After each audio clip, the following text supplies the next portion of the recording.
Hello, everybody. Welcome to the show tonight. Welcome, everybody. A slightly differently scheduled version of B&B, but we are here, and there's a lot to talk about. Things are happening in the NFL. Things are happening with the Seattle Seahawks, and we've got to talk about it. So I am joined, as I am every week, by Brandon of the Hawks Nest. How are you doing tonight, Brandon? I'm doing great.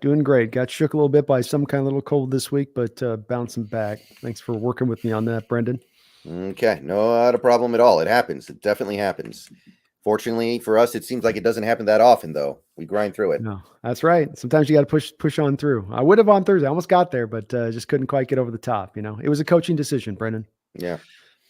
It was a game time decision. It was like right up to kickoff. I tried to tape it up, man. It just it wouldn't loosen up.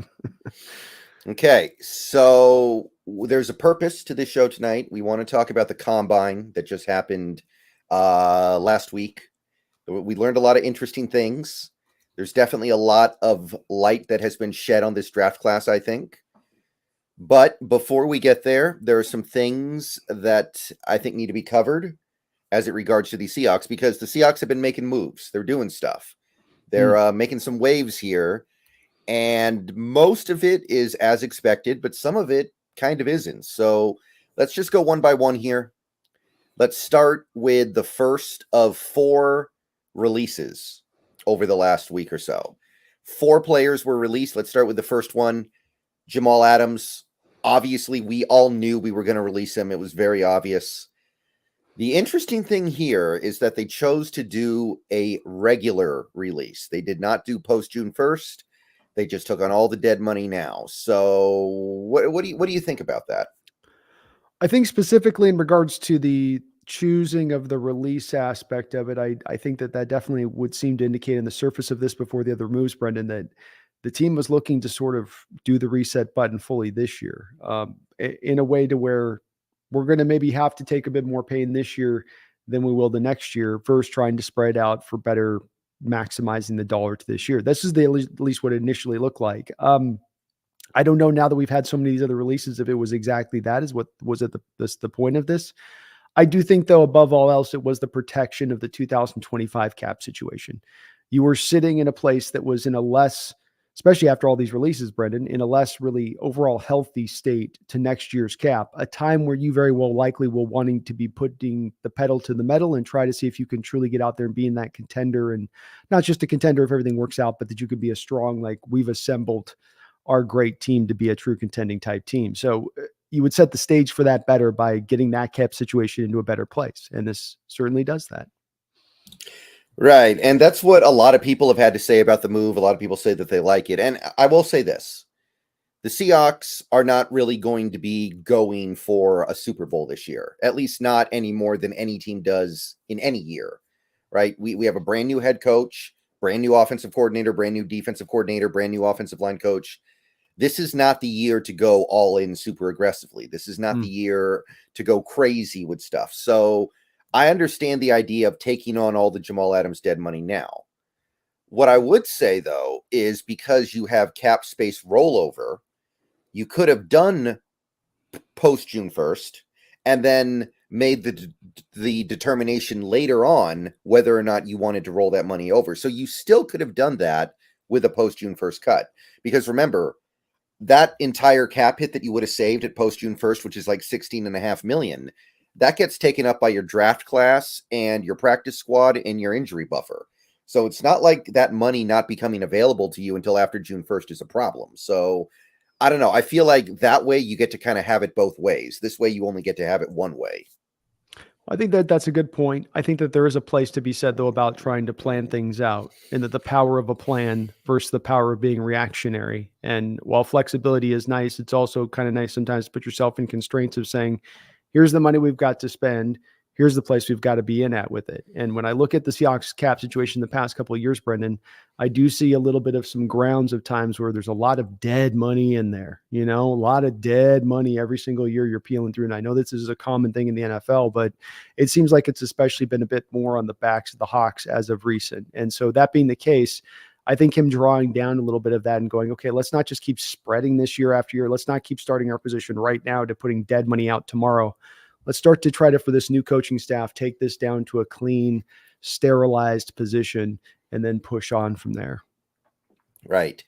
And with the news that we got earlier today, we now know that there will not be any post-June 1st releases for the Seahawks because there's nobody left who is even eligible, because to be eligible, you have to have 2 or more years left on their deal. So at this point, they're just going to completely try to clean those 2025 books.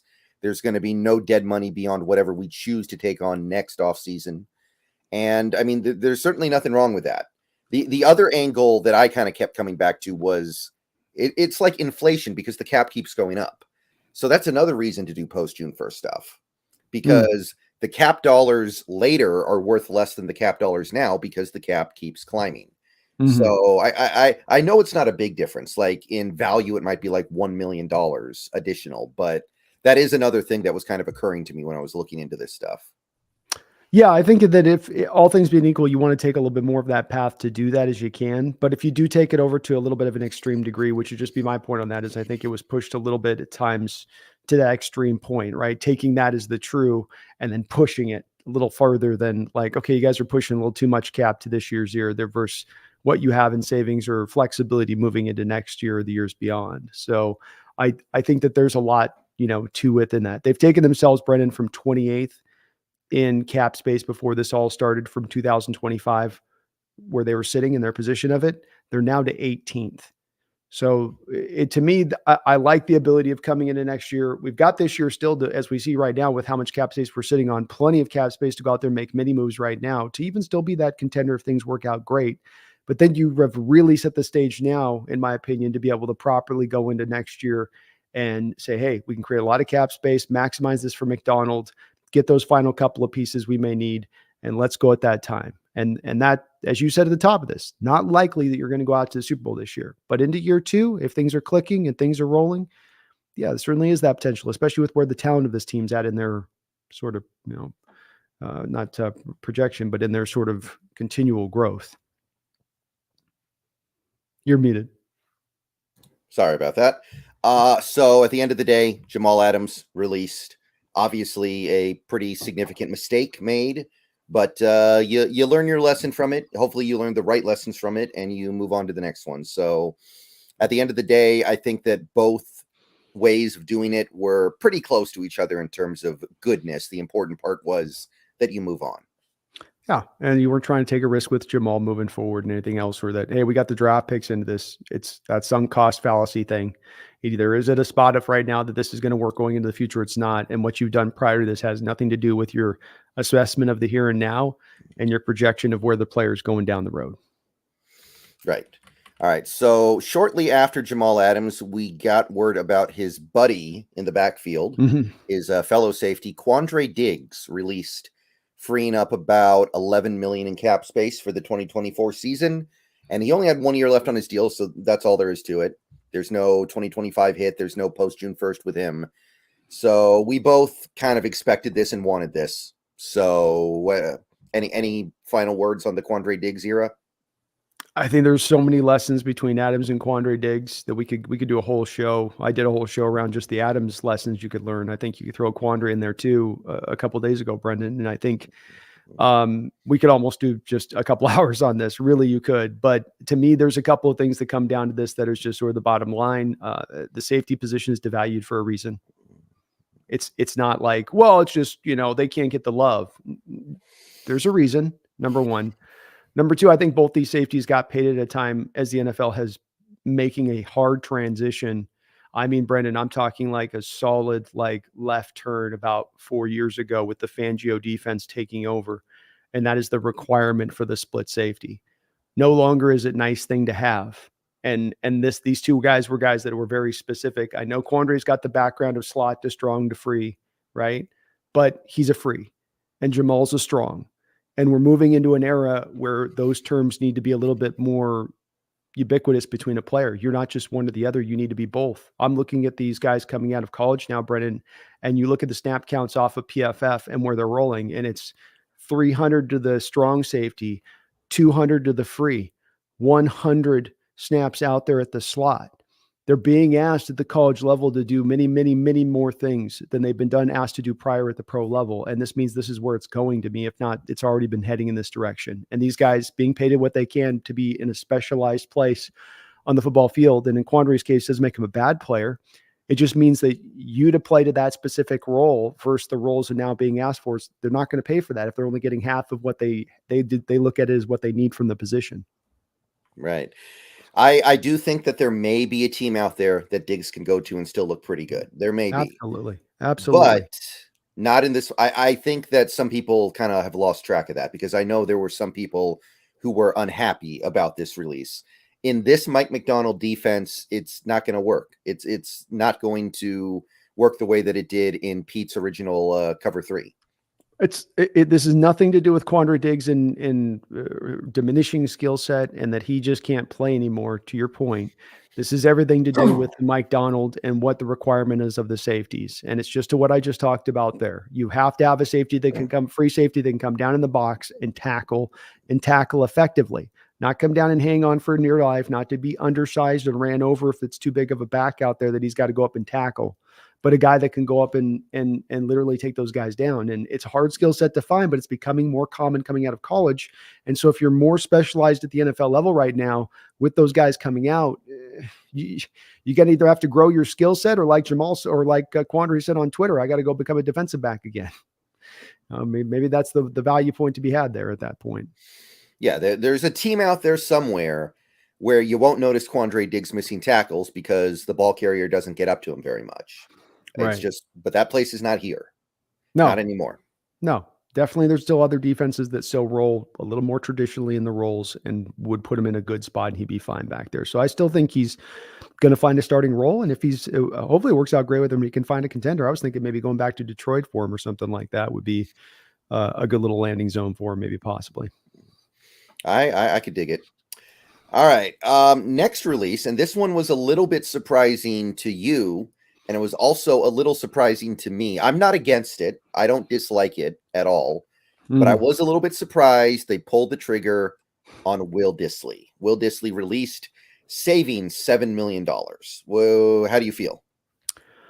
Like you said, it was the only one of these real releases that has been a little bit disappointing to me. I'm not going to cry in my pillow, angry about it. It's just one where you go, okay.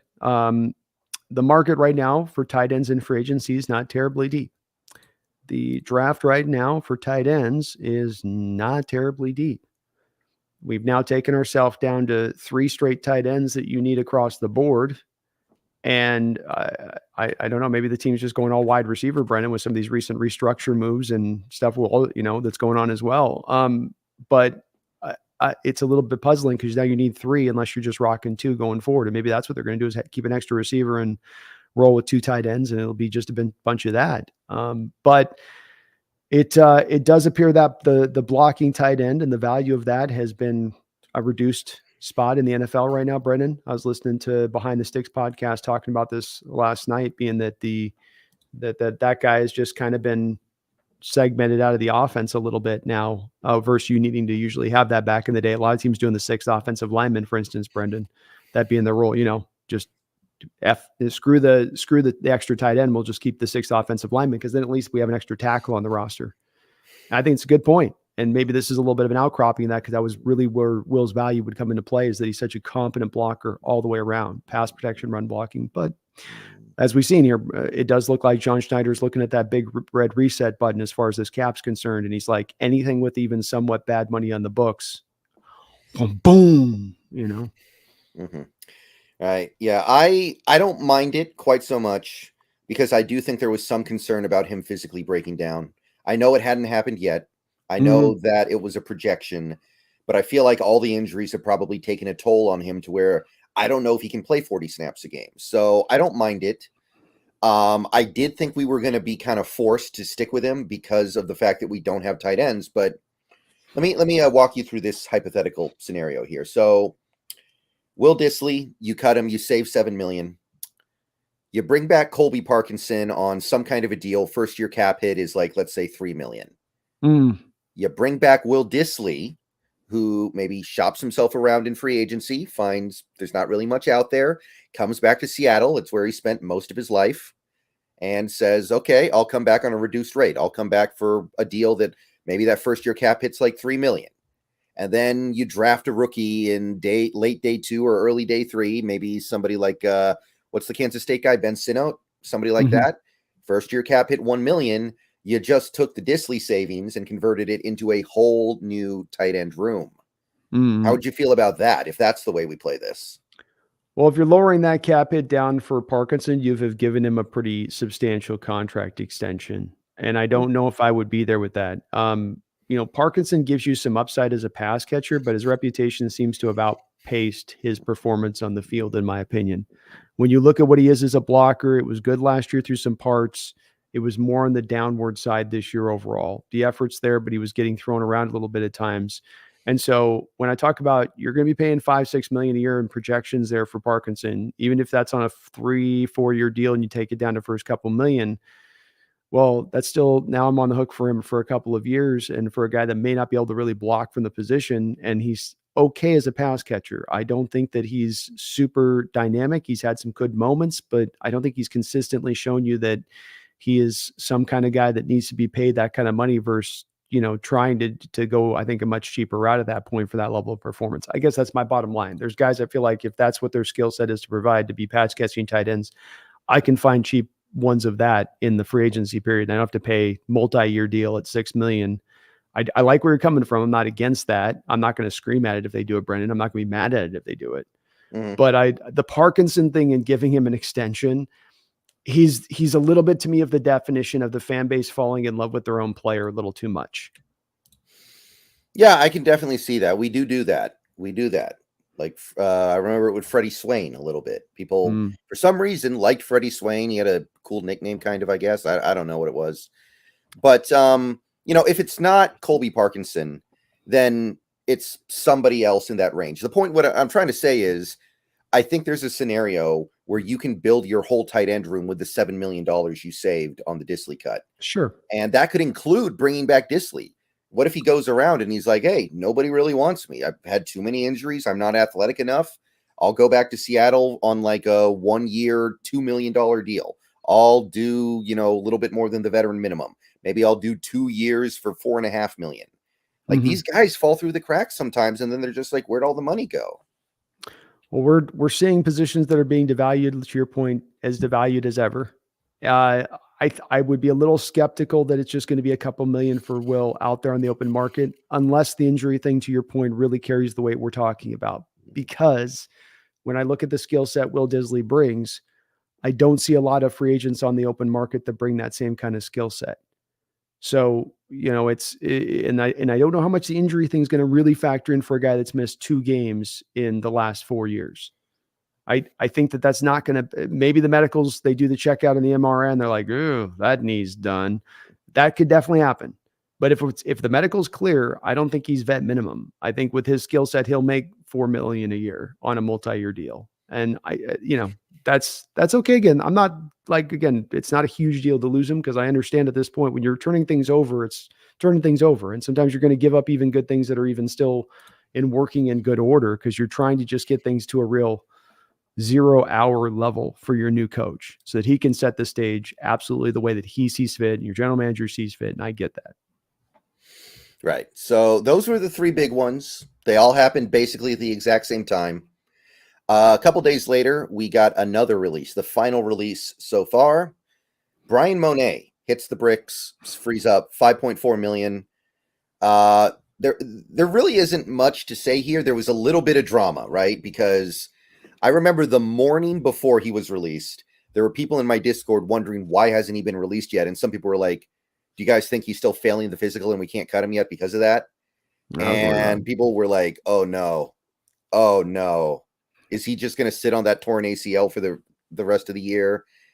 But shortly after, we let him go. So I guess he's okay. Maybe it healed up in another day or something, or they slipped him an extra $100,000 and they're like, just let it be healed so we can get this done. Thank goodness. It was a contract that was a strange one that was given out at the time. One of the few deals I've seen Schneider give out in his entire 14-year period that was about getting up ahead of a player's value. Every contract down the line on every player had to earn his way through, even through the Legion of Boom era. But Brian Mone gave you very little production for the contract extension he got a couple of years ago. It was an odd deal, especially for a general manager who so thoroughly has made it a sort of forefront thing that he wants to be out there and show people that getting the nose tackle is not really that important to me, man. It's odd that you make that kind of move, yet your mentality is this way so often towards the position. But again, it's a good one. There's no problem with this one whatsoever. It's nothing but a good move, Brendon. And this was smart to move on. Again, another one of those sunk cost things. You can't hope, well, he bounces back and then maybe no, he's never been that guy. He's never heard the money. He's been paid. Keep it moving. You can find guys like this for the veteran minimum easily. Yeah. And going back to the initial extension, I remember reading about this a little bit at the time, and I guess there was some kind of thing where I remember because we had the option to tender him at the minimum. We had like an ERFA tag we could have used on him, and we didn't. We decided to extend him, and apparently it was because we felt bad for him, because the only reason why the tender was still active on him was because he kept getting hurt. So we extended him because we felt like it was doing right by him. And then for some reason you give a pure run stuffer more than like $2 million a year. Like why should a guy like this ever make more than even $1.5 million a year? These guys are going extinct. These guys are lucky if they can find a job, even if they're good. And Mone only ever flashed a little bit here and there. It was very weird what we decided to do there. Yeah, I'm not, and it's outside of John's. I'm looking at our history. I can't think of another situation where we've ever done anything like that before. So very strange. I don't know if they were just super hyped Brendon on his upside and they saw him in practice just beasting on people, but the goods weren't there for what you were paying for. Yeah, maybe it was a thing where we were kind of switching to the new defense, the Fangio defense, and we wanted a big nose tackle, and those guys are kind of becoming rare, but you still didn't need to go to that extent to keep him. I think he would have taken a lot less than that.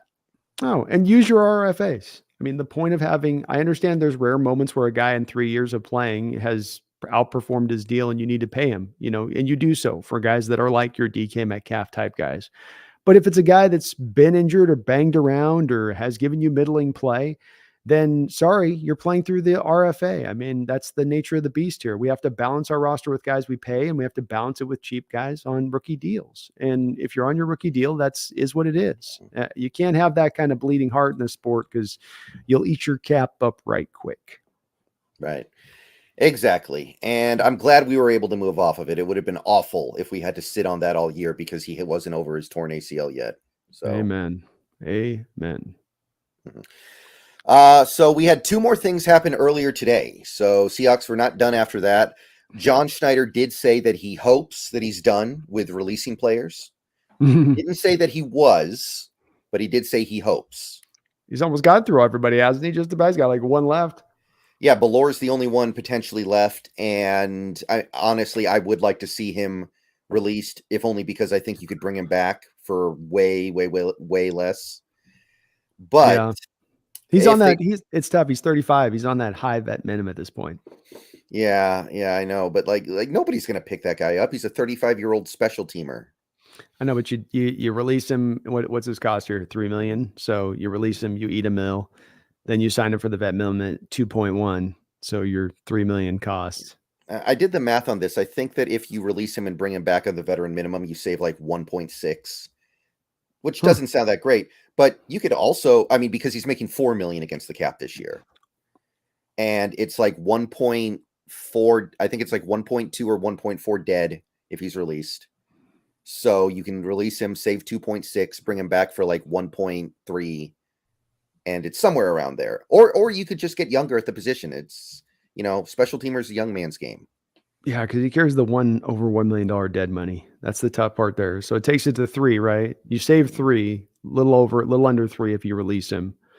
But then you've got the $2.1 million cap hit on top of that. So it comes down to less than the 3. It's 900,000, 800,000 that you'd save by doing it.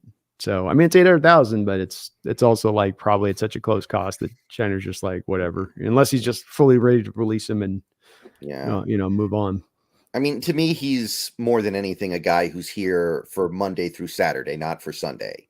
Like, he's a locker room guy, he's a culture guy, he's a Pete guy, and that's great and all, but we're flipping the table over a little bit here, and I don't know if I need to be keeping something like that around. I'm at a point. You got Jamal, Quandre, Will, Brian Mone. You even restructured, which we'll talk about in a second. Eskridge. If we are leaving with the one bad money on the books that we're left with, which is Belore at that point, I can handle that. That versus some of the other bad money we've had in recent years that have been sitting on the books walking into the season where you're like, oh Lord, we're paying this. I think it's in a better spot. So I'll be okay with that's our only bad one on there. And hey, his contract's done after this year, so it's not like he's long on the hook. All right. So the first move today concerned Dee Eskridge. It was not the move that most people thought we were going to make with him, I think. Yeah. We were all waiting for the Dee Eskridge notification on our phones, and we got one, but it was a little bit different. He is not released. He restructured. And restructuring basically means pay cut, as near as I can tell. I looked into this. Basically, he gave back about $415,000. And nothing else changes. He doesn't get more guaranteed. He doesn't get more next year. It basically just takes his salary down to the minimum that it can be. And he still has to try to make the team in July and August. So this move, what it amounts to is we save about $415,000 and we give up nothing in return. So you can't be upset about it. But do you find it interesting that we're keeping this guy around for at least a little bit longer? John seems pretty enamored by him. And I think that he had a really great training camp and mini camp last year where he was like, just the speed and all that was something that people felt like they could really feel from him. I think that even with this, his pathway to making the roster is going to be a very tough one, Brendon, because it's a stacked receiving core. I think that even if they take a receiver late in this draft, you can end up pulling in a very talented kid that's going to be able to push him in a major way, especially if he's not able to stay healthy. And that's the bottom line here with it, is that pay cut or not, coming into this mini camp and all that, it's like one injury, and I think it's probably all she done with him as far as the team, especially now that they've gotten the contract in a right workable spot to where they can do that. So he's on his final life as a cat right now. He's got 8 ones that he's used up and there's one left. And he's a very talented kid as far as his athleticism, speed, quickness, burst. There's a reason he was a second round pick on that. He's got some holes in his game too, but he's a unique guy in this offense right now. If he can get it to work, Brendon, we're with Lockett coming back, which I'm going to talk about in a second, but DK, Lockett, Bobo, they're not really yak guys. JSN, not really a yak guy. He's an okay yak guy. I mean, that's not his bread and butter really. And so you do have a guy in Eskridge where yak is what he is going to bring to the play if you can get him to, work right, but it's all about health. Right. And as you can see on screen here, there are some people in the crowd who are not terribly happy about this decision either. Well, here's what I'm going to say though. So at this point, Eskridge counts for like it basically counts for like 1.1 million against the cap, I think, because of this pay cut. Mm-hmm. Right. And if you release him and you go get another receiver, that receiver is going to cost about that much. So you're not really saving money on the Eskridge release. The Eskridge release was basically just to get a guy with more potential on the roster. And I will admit, as much as we all don't like Eskridge around here, there is some stuff that he can do that you're not going to just find anywhere, right? There's some stuff that he can do that is unique, is special. And maybe the plan is just, look, he's going to be the return guy. He's just going to return kicks and punts, and he's going to do that. And we're going to ride him until somebody hits his head and concusses him, like what happens to pretty much every return man these days. So, I mean, you'd have to spend that money plus probably a little bit more to get another returner, admittedly. Or it's just to think of it even in these terms of you have him right now on the roster until you might find something better. Maybe that's a value-based free agent that suddenly comes along that you really like, who you didn't think you were going to get at such a cheap cost. Or maybe perhaps that's in the draft, a receiver at a value spot in a round of 4. You suddenly are like, holy hell, this is a guy we got almost a sub first round grade on. Let's take him. And then in tandem with that, after the draft, you will see this happens to a lot of players after the draft, where there'll be a number of releases that occur where you're sort of holding on to the guy until you're sure you're ready to let him go because you got something in the house. And if you don't, then you've got an insurance policy there. It's part of what helps you going into the draft to keep you in a position of drafting for value, Brendon, by setting the stage in your roster to be able to have your positions fairly well filled out to a decent level. Not that they can't be improved upon, but that then you don't feel pulled to that need category of things, right? Where you're trying to grab stuff. Well, we cut D, so we're missing D, and then we got just Bobo and Derek. So maybe there is a pull here in the 4th or 5th. We got to go get that wide receiver now. I think you want to stay more in that value place. Right. And to keep in mind here, nothing has changed regarding releasing him. We can still do it. The dead cap hit on a release has stayed exactly the same. So we could cut him tomorrow, and it's like the restructure never happened. He shows up in training camp and drops a couple passes. You're gone. No reason to keep him around. He shows up in training camp and he's out of shape and he's not running so fast. You're gone. He gets in a domestic violence situation again. Gone. Any of that stuff. So nothing's really changed, except in the event that we do keep him around, there's a little bit less to pay. Now, you're not going to do much with $415,000 right now in the NFL, but it adds up. It's good. It's a good deal. Like I said, I don't think there's no risk. It's low cost, high reward, and insurance policy and all that stuff. So it's really not a bad deal here to do this. And I'm right there with you, Snail, as far as being an anti D guy for what I've seen from him. Because even with what he does bring to the table, even when he's healthy, there's some skill set problems, I think, in his play. I don't think he's the best route runner. I don't think he's got the best hands, but he does have a component he can provide. And there was a reason he was drafted where he was drafted from that physical skill set, but it's just all about health with him. That's where it begins and kind of where it even ends at this point. Can you just stay healthy? Right. So that was that. Also, we got this from Mumbles. Thank you for the $5. Cut after Eskridge gets hurt again, B. So mid-season. Also, you ever just forget a question you really wanted to ask? I mean, all the time. Well, I would just ask, when has Eskridge ever made it to mid-season unhurt? So last year he got hurt, Mumbles, on the very first play of the very first kickoff of the preseason game. So, if he gets hurt again, I think that he's going to, even if he doesn't get hurt, let's just take hurt out of the game. If you have a receiver who comes out who's a 5th round guy, 6th round guy, 7th round guy, and he's blowing it up, or he's doing really well with Bobo and everybody's looking good, he's going to have a hard time making the roster if that occurs. Just remove the injury side, because you might have cheap club control on a back end rounded guy or an undrafted rookie free agent for 3 years, or you got 1 more year left of Eskridge. That's the other part of that too. So this is really not about Eskridge having much of a lock on the roster. If anything, it's less of a lock on the roster. It was John saying, okay, look, we kind of like you right now, but look, we've held on. You haven't done nothing for us. You can come back, and we want to keep this open to be able to cut you at any time, but you're at least still on an NFL roster. Your career's still going. You're in a comfortable place that knows and cares for you and understands you. And here's our envisioning role for you. And that's what we're going to do. Take it or leave it.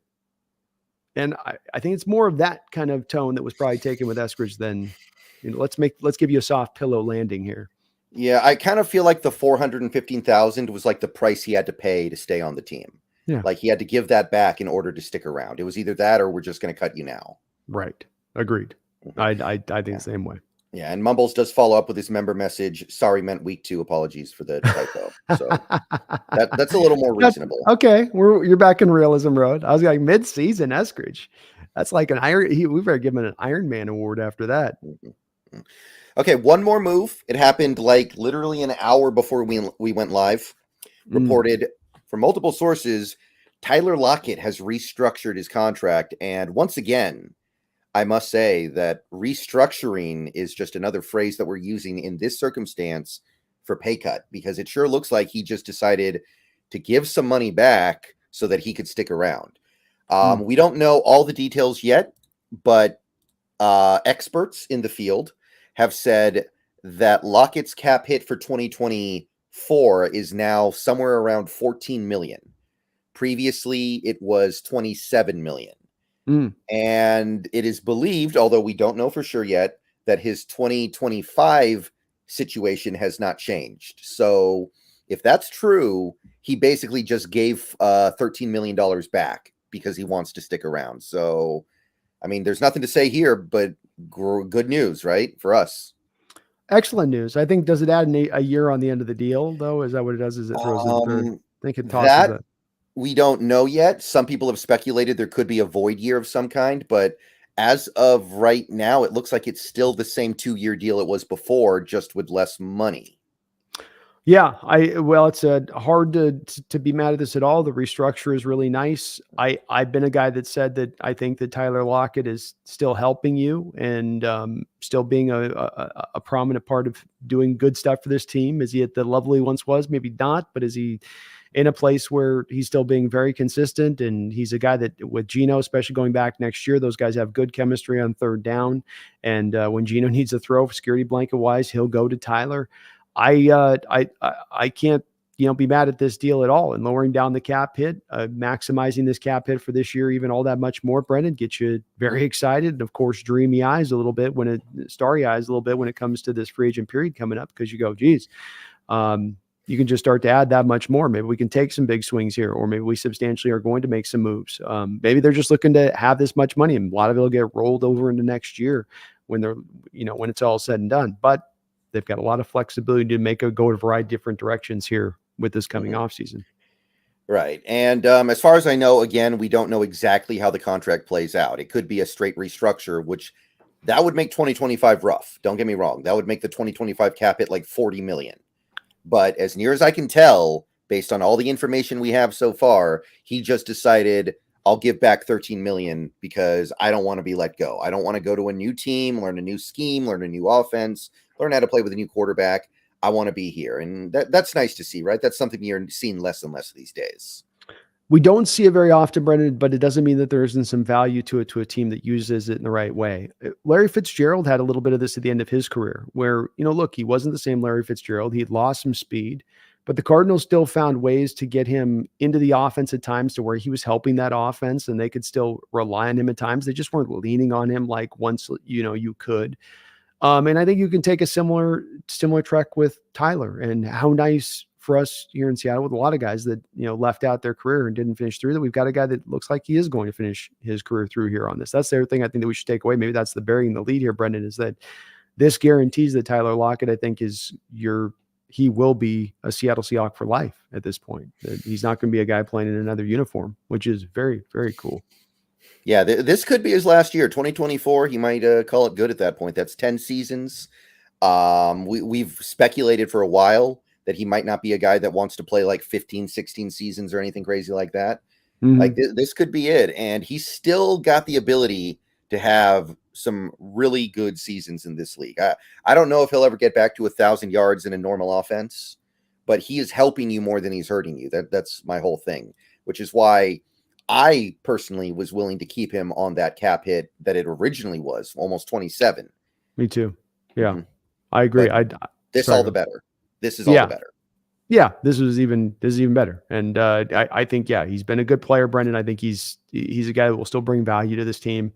Maybe not 1,000, but again, that's a bit of the view I think we've got to start having too, Brendon, with this 17-game season, which might now soon be turning to 18 games. Is it takes a village a little bit more, right? It's not as much about like, do you have your triplets? No, it's more about, do you have the culmination of an offense? A lot of guys that get their touches over the course of a year to be productive throughout, to be high scoring throughout. And that's going to take a variety of guys, not just I got this guy and I got that guy and we're good. No, that was a bit of the old thinking, I think, with that. Right. And that's about it. That restructure, by the way, pushed the Seahawks to about, it's estimated, $55.6 million in cap space. Mm-hmm. Now you got to earmark about 10 for your rookies. You got to earmark about 3 for your practice squad, and then maybe another 3 for injury buffer going into the season. That gets you down to like 39, but that should be enough to take care of business this offseason. There's a lot you get as an opportunity to go out there and make moves with on this. And Like I said, they may just do it to where they create this space, and then some of it's to roll into next year, or it's just to get the lay of the land, and they're looking to make some monster moves out there. I mean, I'm not sure at this point. I'm still kind of getting a read on that myself, Brendan. Maybe where you stand on it, but I I I think at the end of the day, it's just get the bad money off the books, and then let's survey the field from there. But it's going to be interesting to see what their plan is on Monday with this, if they are going to dip harder, or if they're just kind of sitting and waiting on that.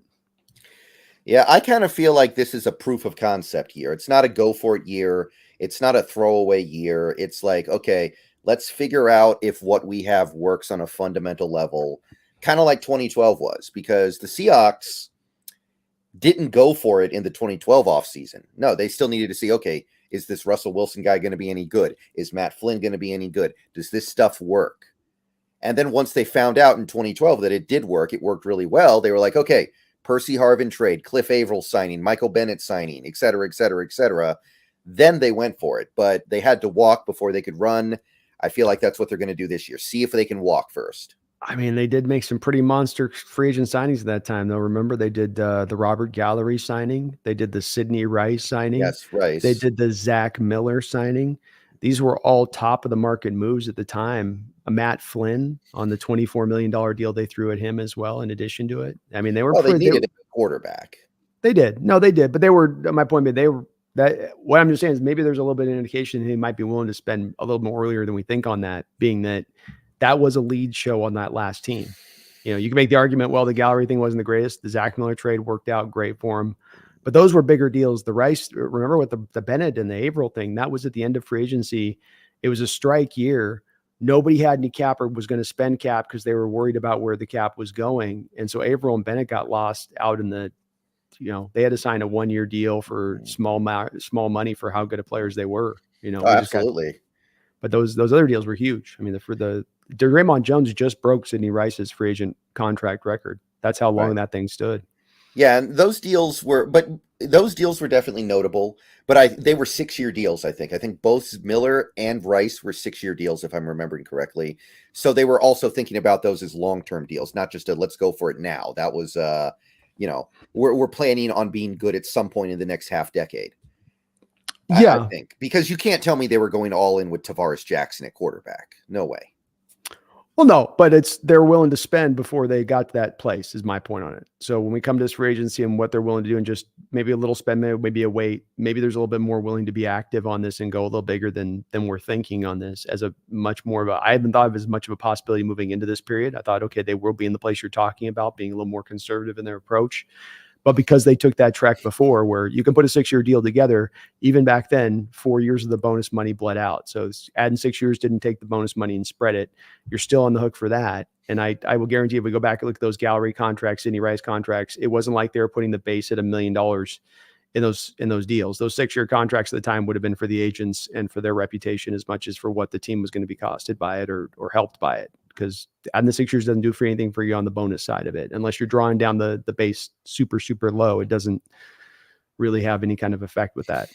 Yeah, I mean, I think we're going to be relatively active in free agency. I just don't think, I think it's going to be more like the Jadeveon Clowneys, maybe the Justin Simmons, maybe the, shoot, I don't know, what's a tier 3 linebacker, like Josie Jewell.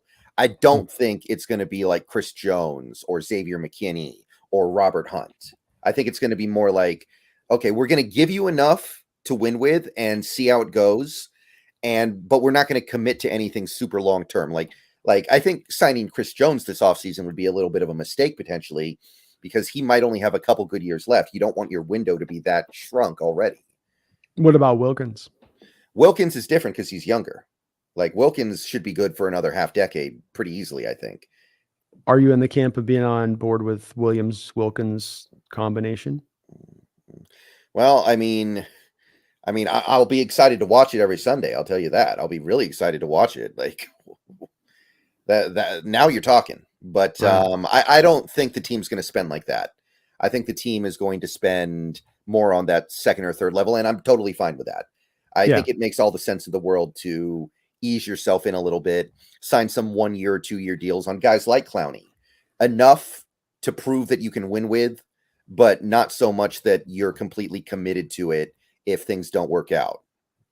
I'm with you too. I think if I were to make my gambling bet on where they'd lean, I'd say the same thing, especially with how much John's talked about Brendon taking that hesitant approach to that tier one of free agency, and that's a little bit of a fool's gold path at times. And that's been, historically speaking, where they've been as far as how they've operated in other times, even in years, Brendon, where they've been going for it when they were in theoretically a Super Bowl windowed time. All right. And as we speak, by the way, just a couple minutes ago, Chris Jones is now off the board anyway. So that was just a hypothetical. Yeah. Re-upped in Chiefs, Kansas City just now. do they got the deal? Would they 5 years, not yet known money, but 5 years? it's Oh, 95 million guaranteed. So we don't know what the full amount is, but it's 95 guaranteed, which I don't know. I guess that's what you have to do to keep him, but they're going to regret that contract at some point in the next few years. 95 guaranteed. I would not have swung that deal. Oh my God, Brendon. That means that he got over 30. Yeah, he probably just beat out Aaron Donald, right? He's probably just beat out Aaron Donald at 95 guaranteed. Because what is it going to be 130 on the base through? I mean, geez, it's going to still go up on the base pretty decent. Yeah. Whew. Lock Leonard Williams in a room with no internet so he can't see that Yeah, one. yeah. I hopefully Leonard Williams has got some ink drying on a thing as he's getting this notification on his phone. 95, 95. He's 30 years old. Yeah, that's what I keep trying to tell people. Just understand that like Leonard Williams is not on the level of a guy like a Chris Jones, and he's not in the same position as a guy like Justin Matabuke. There shouldn't be an equivalency there. Hopefully there won't be. I can't go up at that spot for Leonard as much as I want to keep him, as much as I don't want to lose that second round pick, Brendon. I can't get into that territory here if we're talking 5-year contracts. And I mean, no. Yeah. But he's going to be expensive. Yikes. Yeah. So, okay. So that put a little bit of a sour mood on the proceedings here. Let's yeah, that's tough. all right. But anyway, just generally speaking, free agency starts on Monday. Well, legal tampering starts on Monday. Players are getting taken off the board, but players are also getting put on the board. And for where the Seahawks are, I think that the players getting put on the board are more interesting to the Seahawks than the ones that are getting taken off. Like, we were not going to get Chris Jones. We were not going to get Justin Matabuke, but we could get a Justin Simmons, maybe a guy like that. So Yeah. I'm pretty intrigued by the market out there. There's a billion safeties, which is great for us. Mm-hmm. And it's a strong safety class, which should affect it counter back too, as well.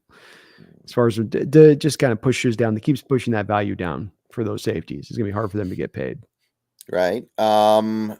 Unfortunately, the tight end market continues to thin out. Like Hunter Henry got picked up already by New England, and Jonnu Smith went to, I think, Miami. So it's getting tough out there. It makes sense. Neither guy would have been too hot to trot for me on my end, so that's fine. Right. So going to be interesting to see where we sit next week. But tonight's show is about the draft. It's about the combine. It's about our evaluations of where these players sit. After basically, we have all the information now on these draft picks, right? Oh yeah. We basically have everything that we're going to get. We have game tape from their years in college. Now we have testing numbers. So we got to figure out how we feel about them with all this information. So you ready to go? I'm ready. Let's go. All right. So we're going to go position by position, and we are going to talk about things big picture wise, but I want to focus in mostly on what we saw at the combine, because that's the latest new information we have. So let's go ahead and just start at quarterback, because, everybody loves the quarterback. Everybody cares about that quarterback position a lot. And it's a pretty fun quarterback class, in fairness. We both have our top fives here. Mm-hmm. This one here is mine. I go Caleb, Drake May, Jaden Daniels, Penix, and then 5 is JJ McCarthy. The Hawks Nest has the exact same, except he, at the tail end of his, goes Bo Nix instead of JJ McCarthy. So we're pretty aligned at the top. I think most people are. I think most people kind of have that order. Mm-hmm. So just real quick here, what do you see in Bo Nix that I don't see that makes you like him a little more than I do? Just to pick your brain on that for a second.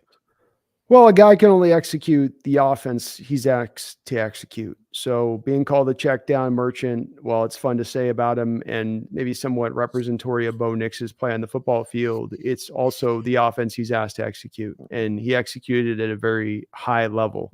I don't think that he had the kind of playmakers on the outside to work with that Michael Penix or Jaden Daniels had to work with on the outside. I think in Troy Franklin's case, even with the big year he had and watching his tape, I was not overly blown away by him. And we'll talk about Troy maybe a little bit in the combine where he ran that gauntlet drill like a winding, weaving, as though he was going through a, freaking, I don't know, the Fern Gully. I don't know what it was, but he's got an underrated, very strong arm. His delivery is relatively snappy. There's no real wind up to it. He's got a clean motion. I was hoping that he was going to run the 40 so I could get confirmation he would be in that 4-5 territory. I do think he's more mobile than JJ McCarthy. McCarthy's getting hyped up as being this ultra mobile guy.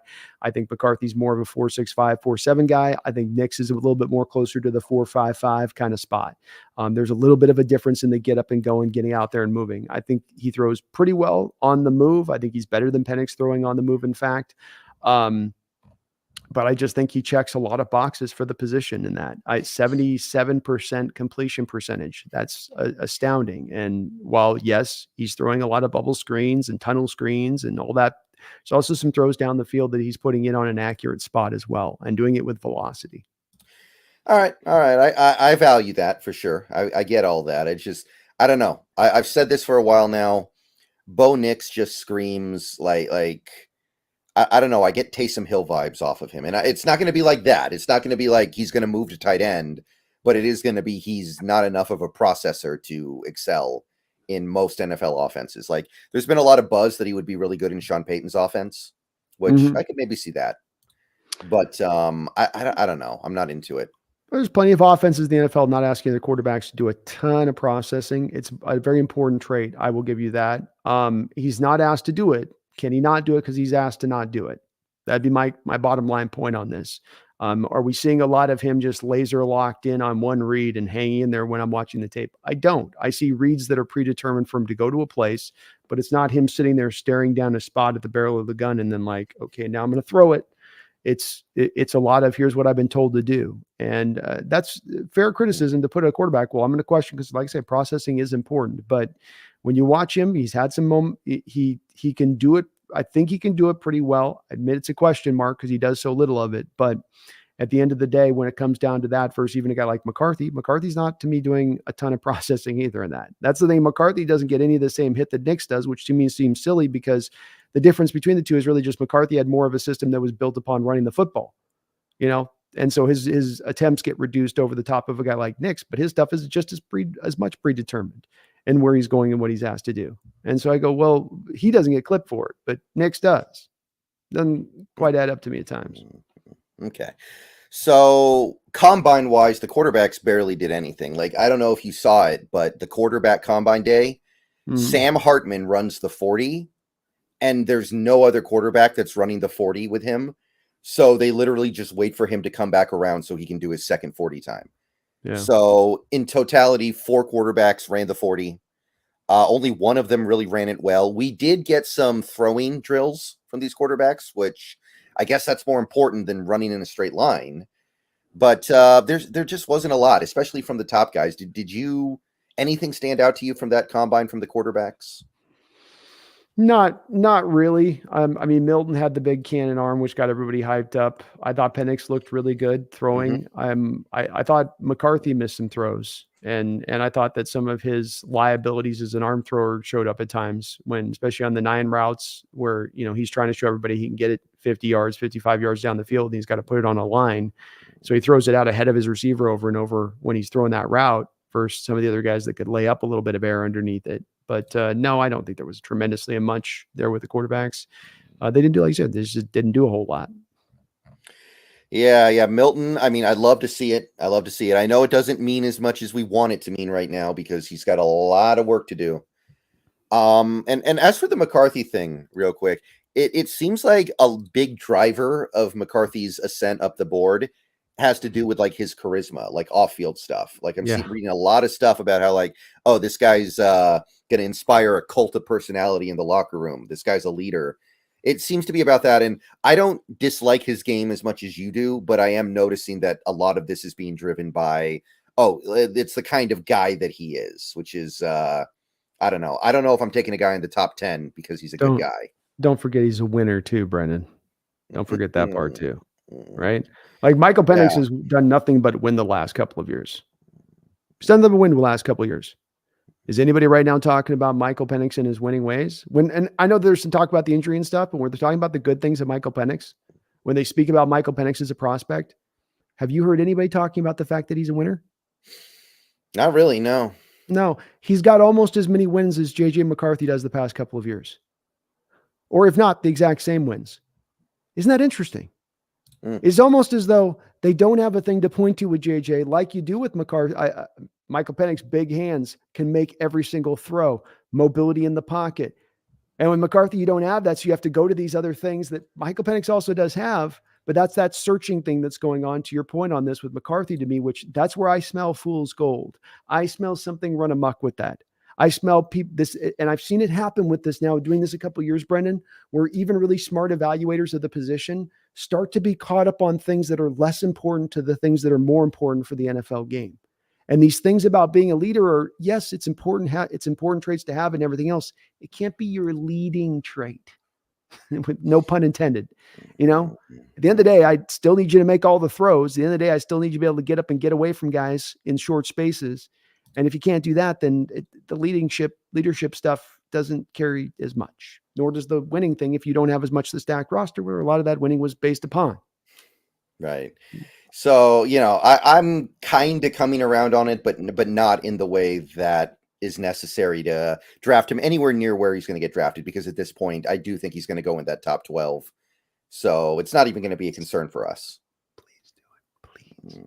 Please, Denver. Somebody just take him to the top. That would make me very happy on draft day.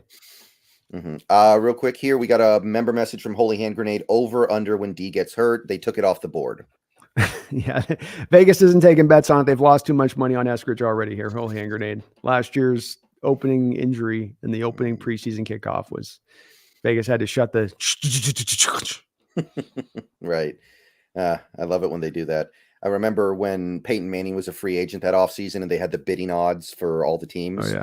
There was one point where it looked like it was such a sure thing he was going to Kansas City. They took it off the board, and then something changed at the last second. Oh, geez. That would have been wild. Yeah. Megan, thank you for the member message. Member for 27 months. Woot, Tyler is back and all is well in my world. Hell yeah, Megan. I dig it. We do too, Megan. We digging it as well. Yep. Nothing to dislike about that arrangement. Just we're seeing more and more players start to actually just take straight up pay cuts. I used to say players never take pay cuts. That's not true anymore. Von Miller did it with Buffalo. To stay in Buffalo, he basically gave back like $12 million. No, go ahead. That makes sense. I mean, guys, how much you want to move your family and all that here and there and everywhere, and you bounced here and you just want to be in a stable spot. So it makes sense that maybe more of these players are starting to value that a little bit more than a couple extra more million here or there. I mean, what was Von's market going to be otherwise, you know? But he could have just made them cut him, and then he gets a ton of dead money for all the dead stuff. Coda Dad, thank you for the $10 super sticker as well. Appreciate it. Thanks, Coda Dad.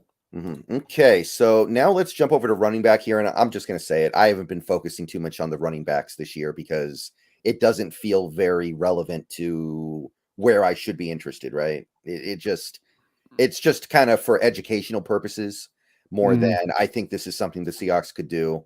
So my top 5 was Blake Corum, Trey Benson, Braylon Allen, Jonathan Brooks, and Bucky Irving. So that was mine. Yours was mostly the same in a different order. You went Trey Benson, Jonathan Brooks, Jalen Wright, the Tennessee one, I think. He's Tennessee, I think. Blake Corum, and Bucky Irving. So you're a little less high on Blake Corum than I am. You want to do you see something with him that maybe I'm not? Lack of speed. I think that he is a very laterally quick player, and that a lot of what he does is sort of his crab walk, that he does to get wide really quickly, and defensive players just can't move at that. He's got some stop and start too to pair with that makes that extra kind of tough to deal with. But he just doesn't have a lot of get up and go. And I think even at the combine, he ran the 40. It wasn't a very, I think, fast 40 that he ran.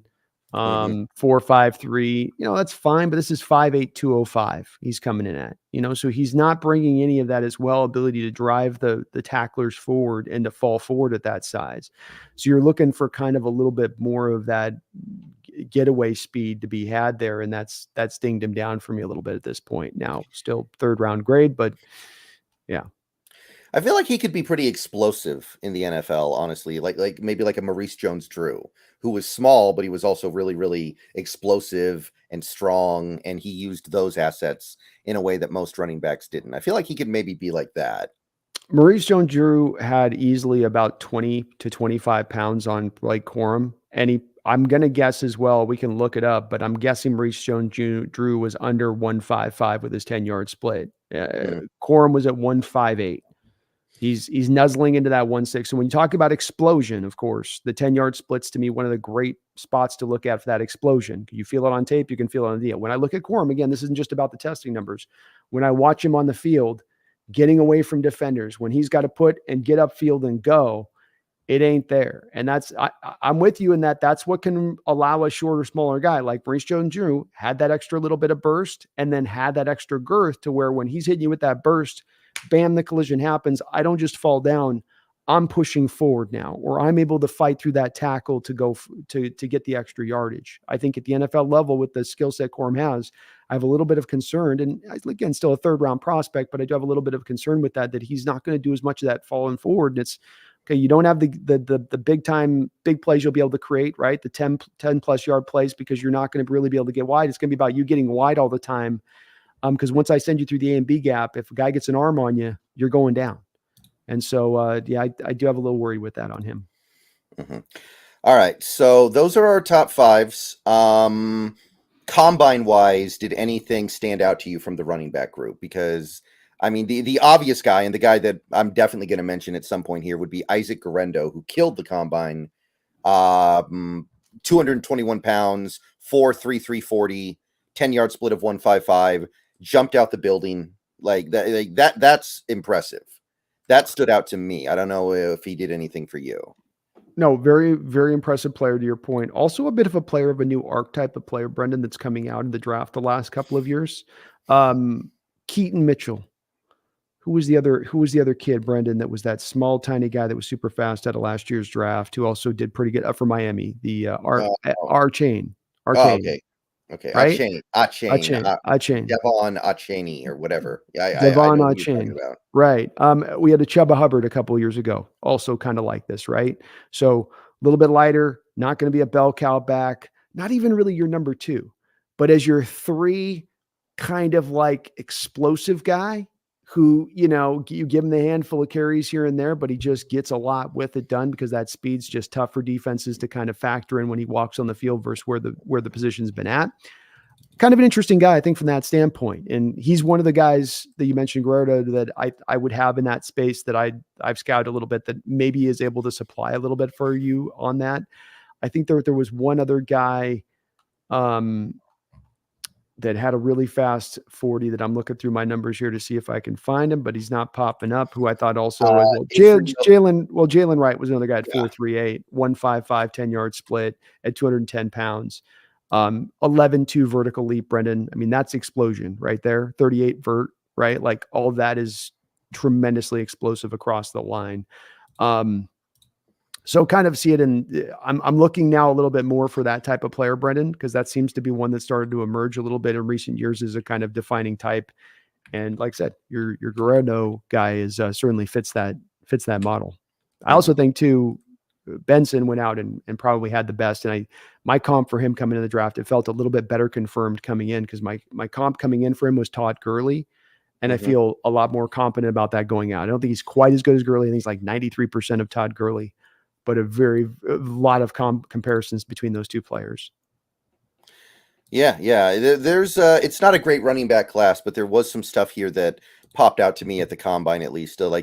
I'm starting to kind of come around to the Jalen Wright thing after the combine that he had. You had him higher than I did for sure. Also, you had Trey Benson #1. He had a pretty nice combine as well, I would say. That's what I'm saying. That's my Todd Gurley. Mhm. Yeah, that was my Todd Gurley comp, and I went, there we go. I was right on the button with it. That's the confirmation of what you see on tape to what you like. I'm like, man, nobody's giving this guy the hype like they're dealing with him like he's a 4.55, 4.6 guy. But I'm seeing on the tape, this guy's legit down in that 4.4, 4.3, high 4.3 range, and that's what he ran. And I was like, yep, tape matches the explosion and burst. It's check that one box. That's an easy eval at that point. It's like done. Yeah. Tyrone Tracy Jr. from Purdue. He had some nice jump numbers. So that indicates to me explosiveness. I'm kind of intrigued by him a little bit in the later rounds of the draft, although he still might go a little too early for the Seahawks to really think about. Yeah, 1.53 10-yard split, 40-inch vertical. I like that. That caught my attention a little bit. Yeah, that's in a better spot of things. Definitely, I haven't had a chance to check the tape out on him quite yet, but he's on my list to look through after the combine for sure. On the other side, Dylan Johnson, not a good combine for him. Maybe he's still injured. I don't know. Maybe he's still injured from the playoff run.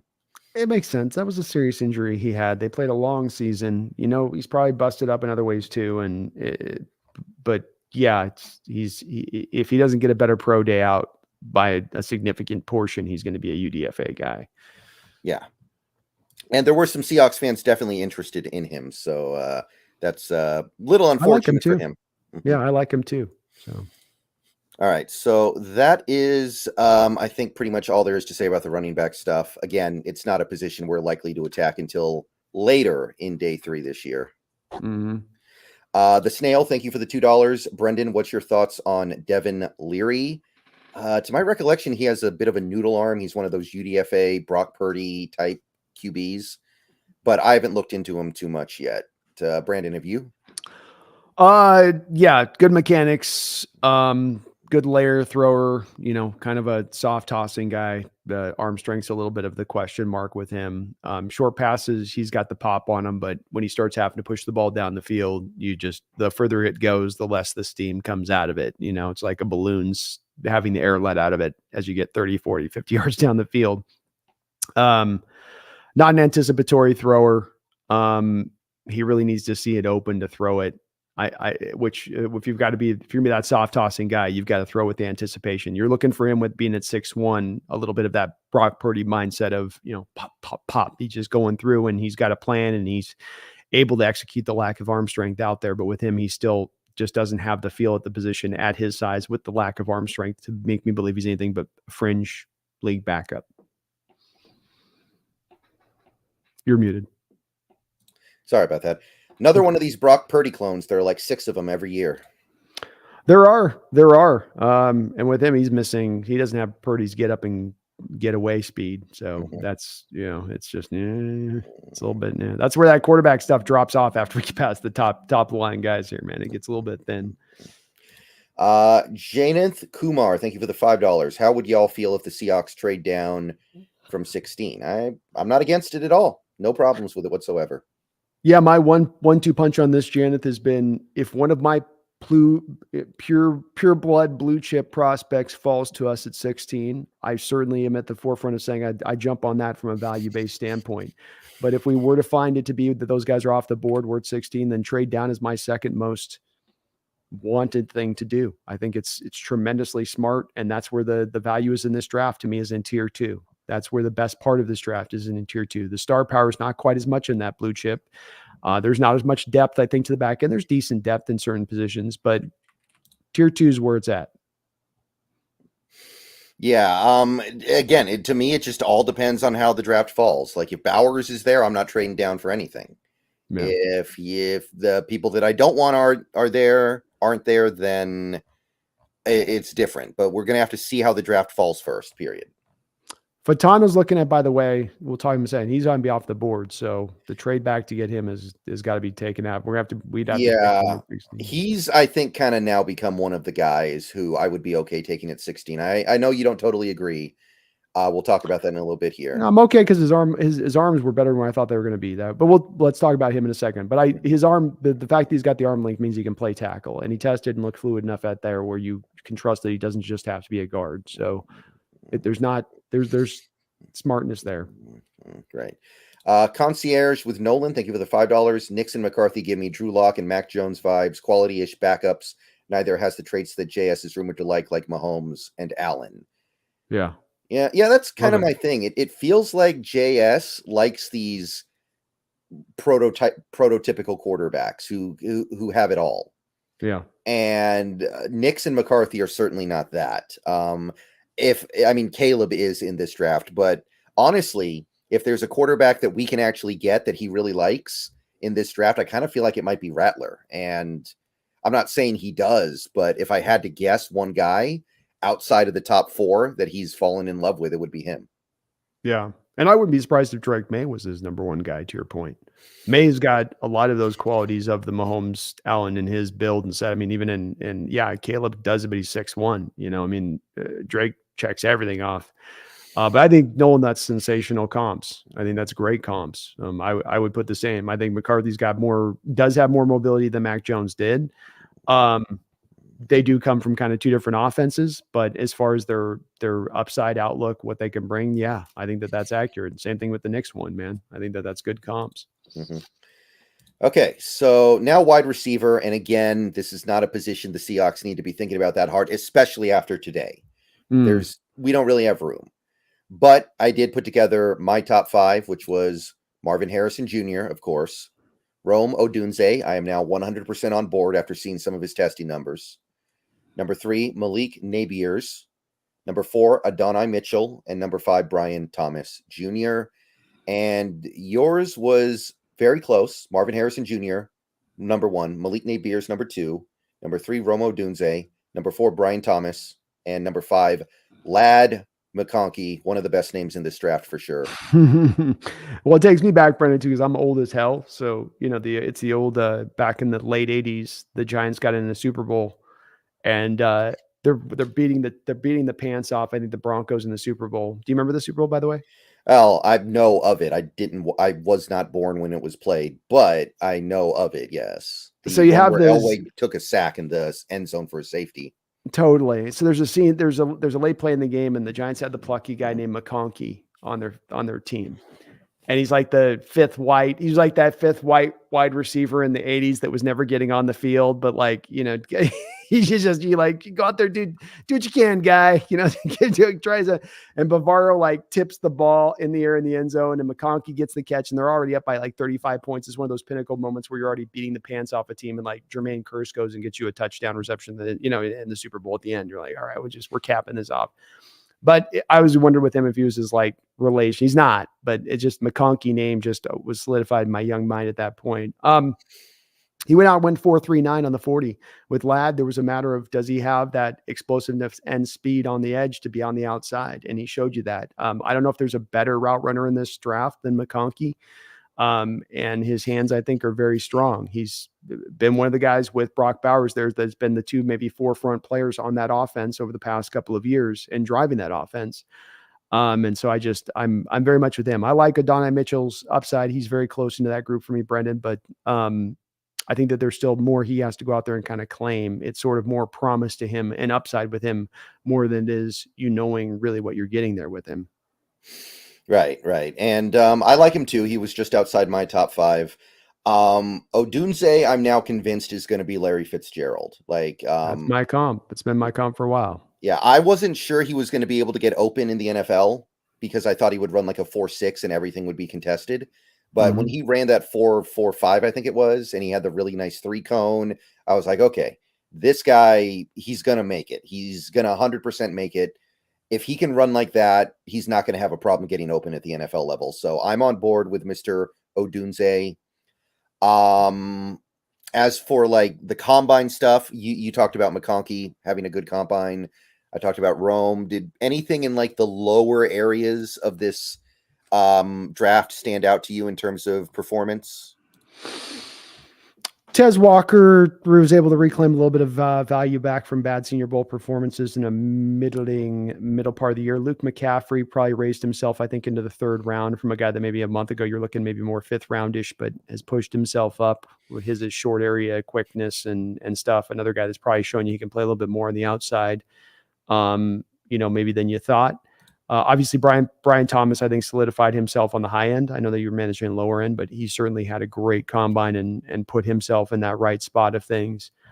Aside from that, I don't think that there was necessarily a guy individually that stood out. There's a lot of fast times, Brendon. I mean, these guys there's good size to them this year. There's good weight to them this year. There's good length to them this year. We don't have T-Rex, 170-pound, 5'9" mighty mites all across the board. A little bit like it felt like last year, didn't it? With, your Tank Dells and your Jordan Addisons, and you're going, man, can any of these guys eat a sandwich, please?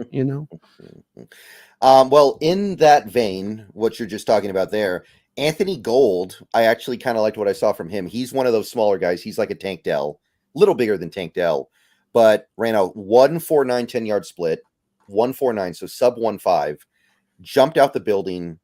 I don't know. I feel like he could be like a good return man in the NFL at minimum, and he could be, in best case scenario, kind of like what Tank Dell was for the Texans last year. Yeah. No, I think I haven't had a chance to look a lot at his tape, but interesting and intriguing prospect with that explosiveness he brings. Which 1.49, you're flying at 1.49. Yeah, if you're talking about somebody like really late in the draft, there was also Bub Means, Pittsburgh Panther. He had a pretty good combine for a guy who's bigger. He's like 212 pounds, ran a 4.43. Also, vert jumped 40 inches. So there's a lot of explosiveness there. So he caught my attention as a maybe potential Seahawks target. But after today's news, we're probably not looking at receiver at all. Or it'll be a Bud Memes. It'll be a late guy. Hard to see it being an early guy at this point. I mean, that would be pretty surprising to see them take somebody at that spot. Mm-hmm. All right, moving along now to tight end here, and this position is now very, very relevant to our interests here for sure. In fact, I've done a lot of digging into tight end over the last several days here.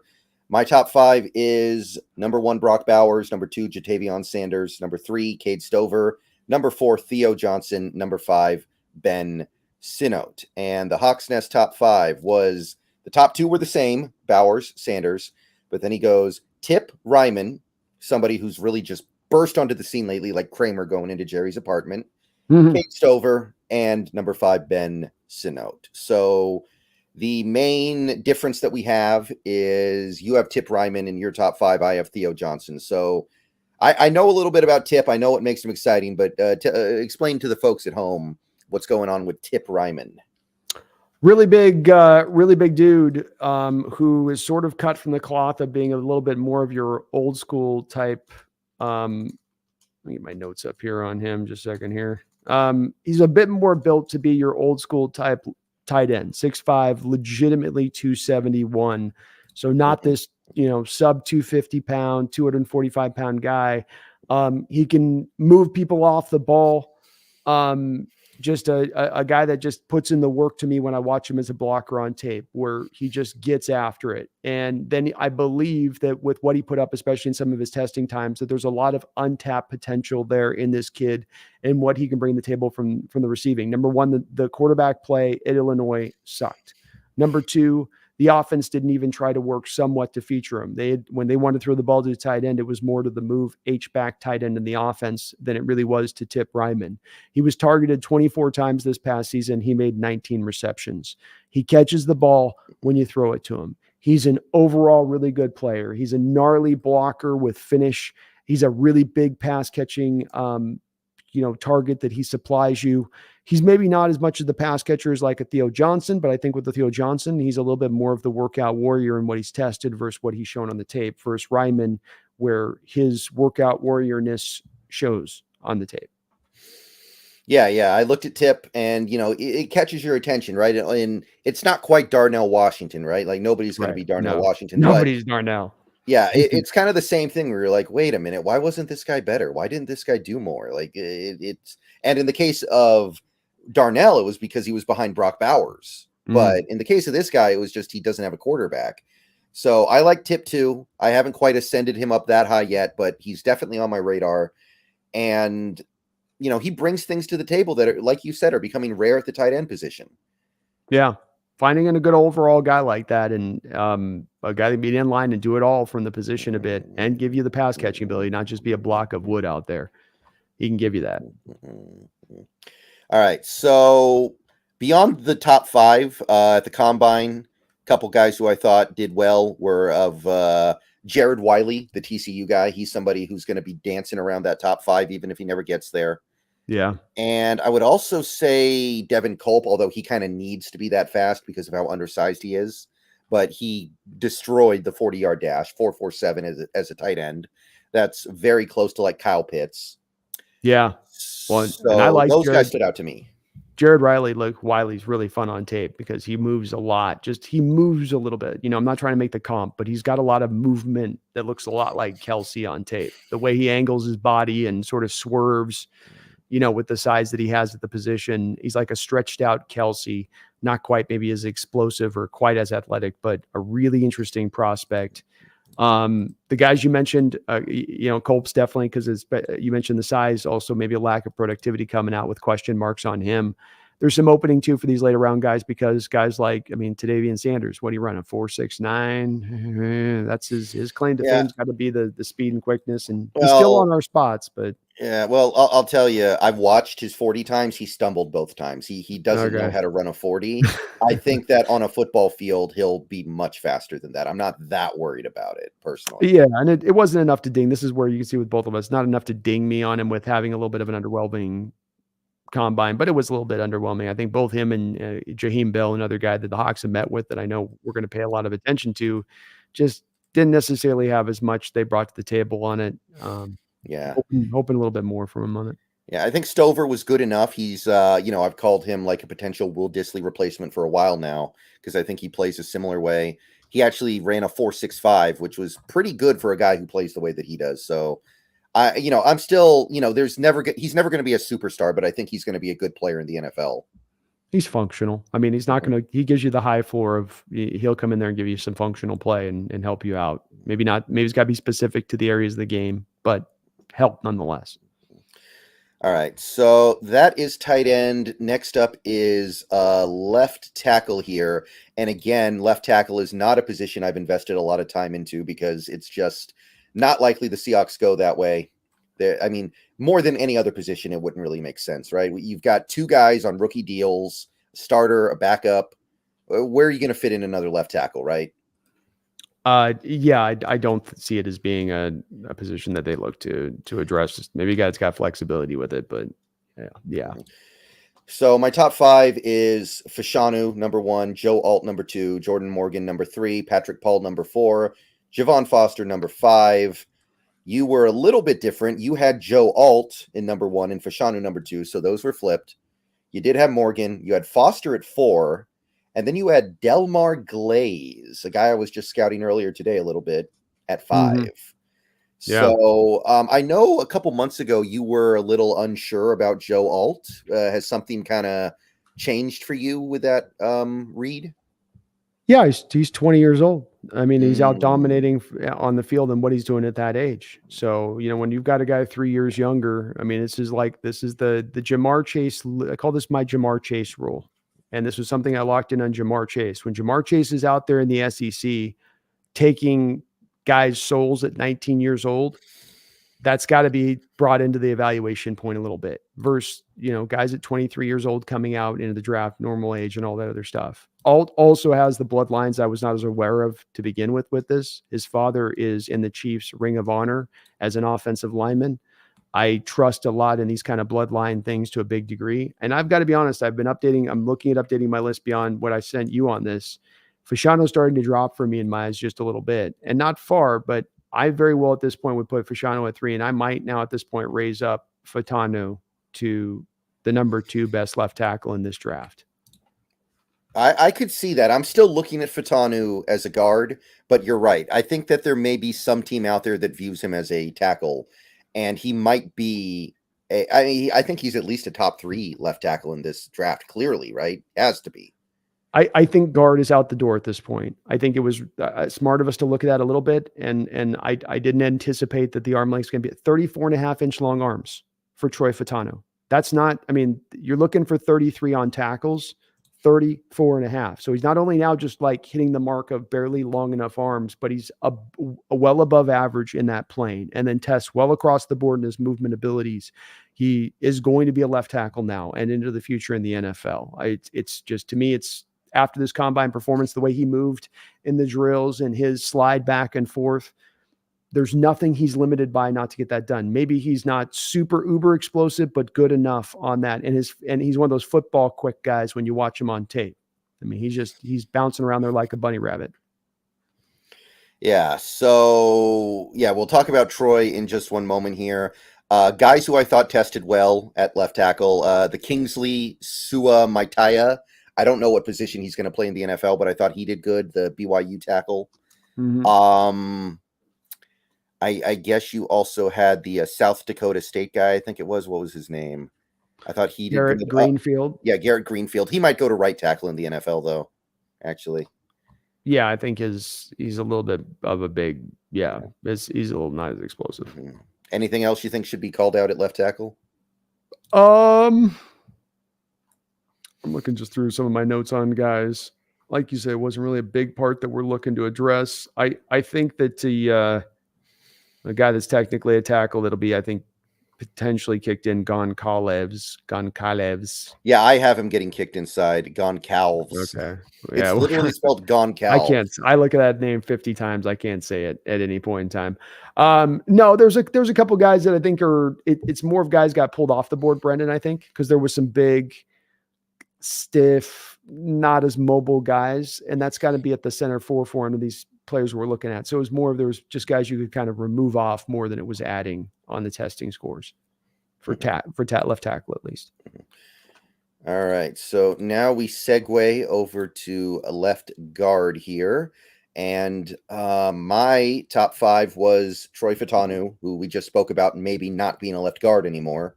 Mm-hmm. Number 2, Graham Barton. Number 3, Cooper Bebe. Number 4, Dominic Pooney. And number 5, Matt Goncalves, the aforementioned Matt Goncalves. And yours was number 1, Cooper Bebe. Number 2, Graham Barton. Number 3, Troy Fautanu. Number 4, Brandon Coleman. Number 5, Javion Cohen. Yeah. Right.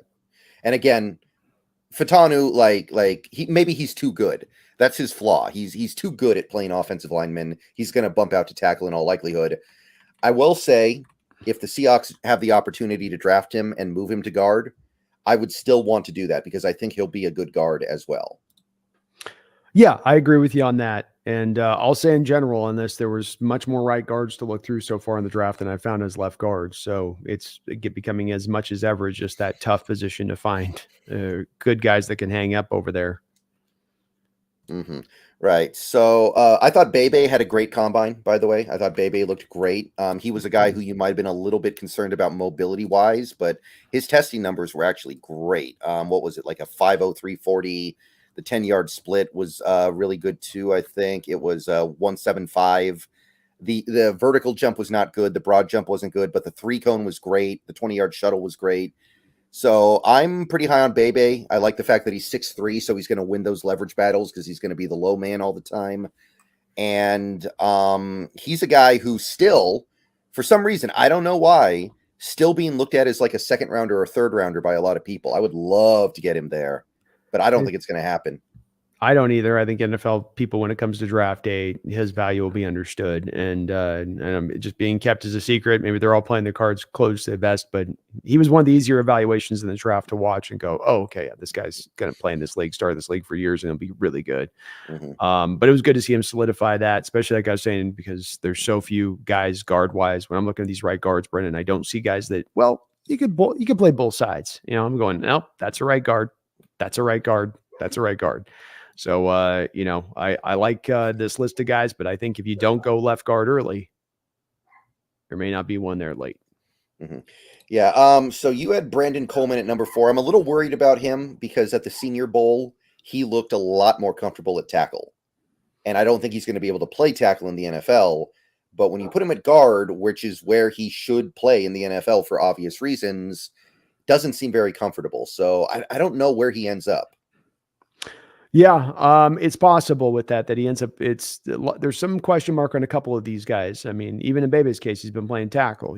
So there's a little bit of fluidity here on where these guys are going to finally kind of settle in at as their last kind of landing zone, so to speak. Mm-hmm.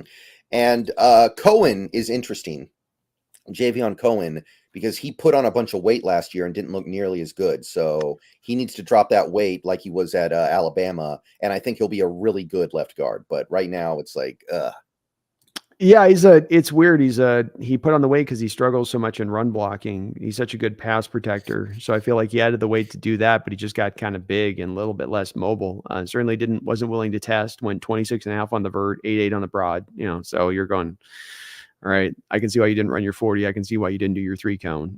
It was not going to be good. And again, for a guy that we'd be looking at that needs to be in the mobile based system and move around a little bit, that's a bit disconcerting on some of those numbers for him. So it's a bit thin there at that guard position, Brendon. It's a little rough. One sleeper, Mason McCormick, South Dakota State. He tested great. He had the best testing numbers of any interior lineman. 5.08 40, 171 10-yard split, 36-inch jump, 9'9" broad. His arms are almost 34 inches long, but I do think he'll be a guard in the NFL. Little undersized, but he's a great fit for his own scheme. I like him a lot, actually. It's probably what we're gonna have to do, which is take a guard and get him into guard, take a tackle and move him into guard. And so, small school guys, South Dakota State's been pushing out some pretty good prospects as of recent. It's not some just tiny school that doesn't give you anything ever, and so it's been putting out some guys. And this is what we'll probably have to do because, like I say, there's few left guards. You're probably gonna have to kick them out from somewhere else to find one that'll work. It's been a position that's getting leaner and leaner. It seems like. Mm-hmm. All right, so that is it for left guard. I think it's a better draft for left guards than usual. Usually they're hard to find. This one has a few more that I like than typical. Like usually left guards like 2 guys the whole draft, I feel like. It's true. It tends to be that way. So it is a little bit deeper than it normally is. But this is going to be a vital need for us coming into this draft, it looks like, unless we really attack it for agency. Mm-hmm. Center next. Our lists were pretty close. I went number 1, JPJ. Number 2, Cedric Van Pran. We got 2 centers with 3 names here. I like it. I did too. 3, Zach Frazier. Number 4, Mr. Bortolini. And number 5, Bo Limmer. Yours was number 1, JPJ. Number 2, Cedric Van Pran. Number 3, Zach Frazier. And then at the end, you went Drake Nugent, number 4, Matt Lee, number 5. So our top 3s, I don't feel like anybody really has a different top 3 than that. I think everybody's kind of settled into JPJ, then Cedric Van Pran, then Zach Frazier.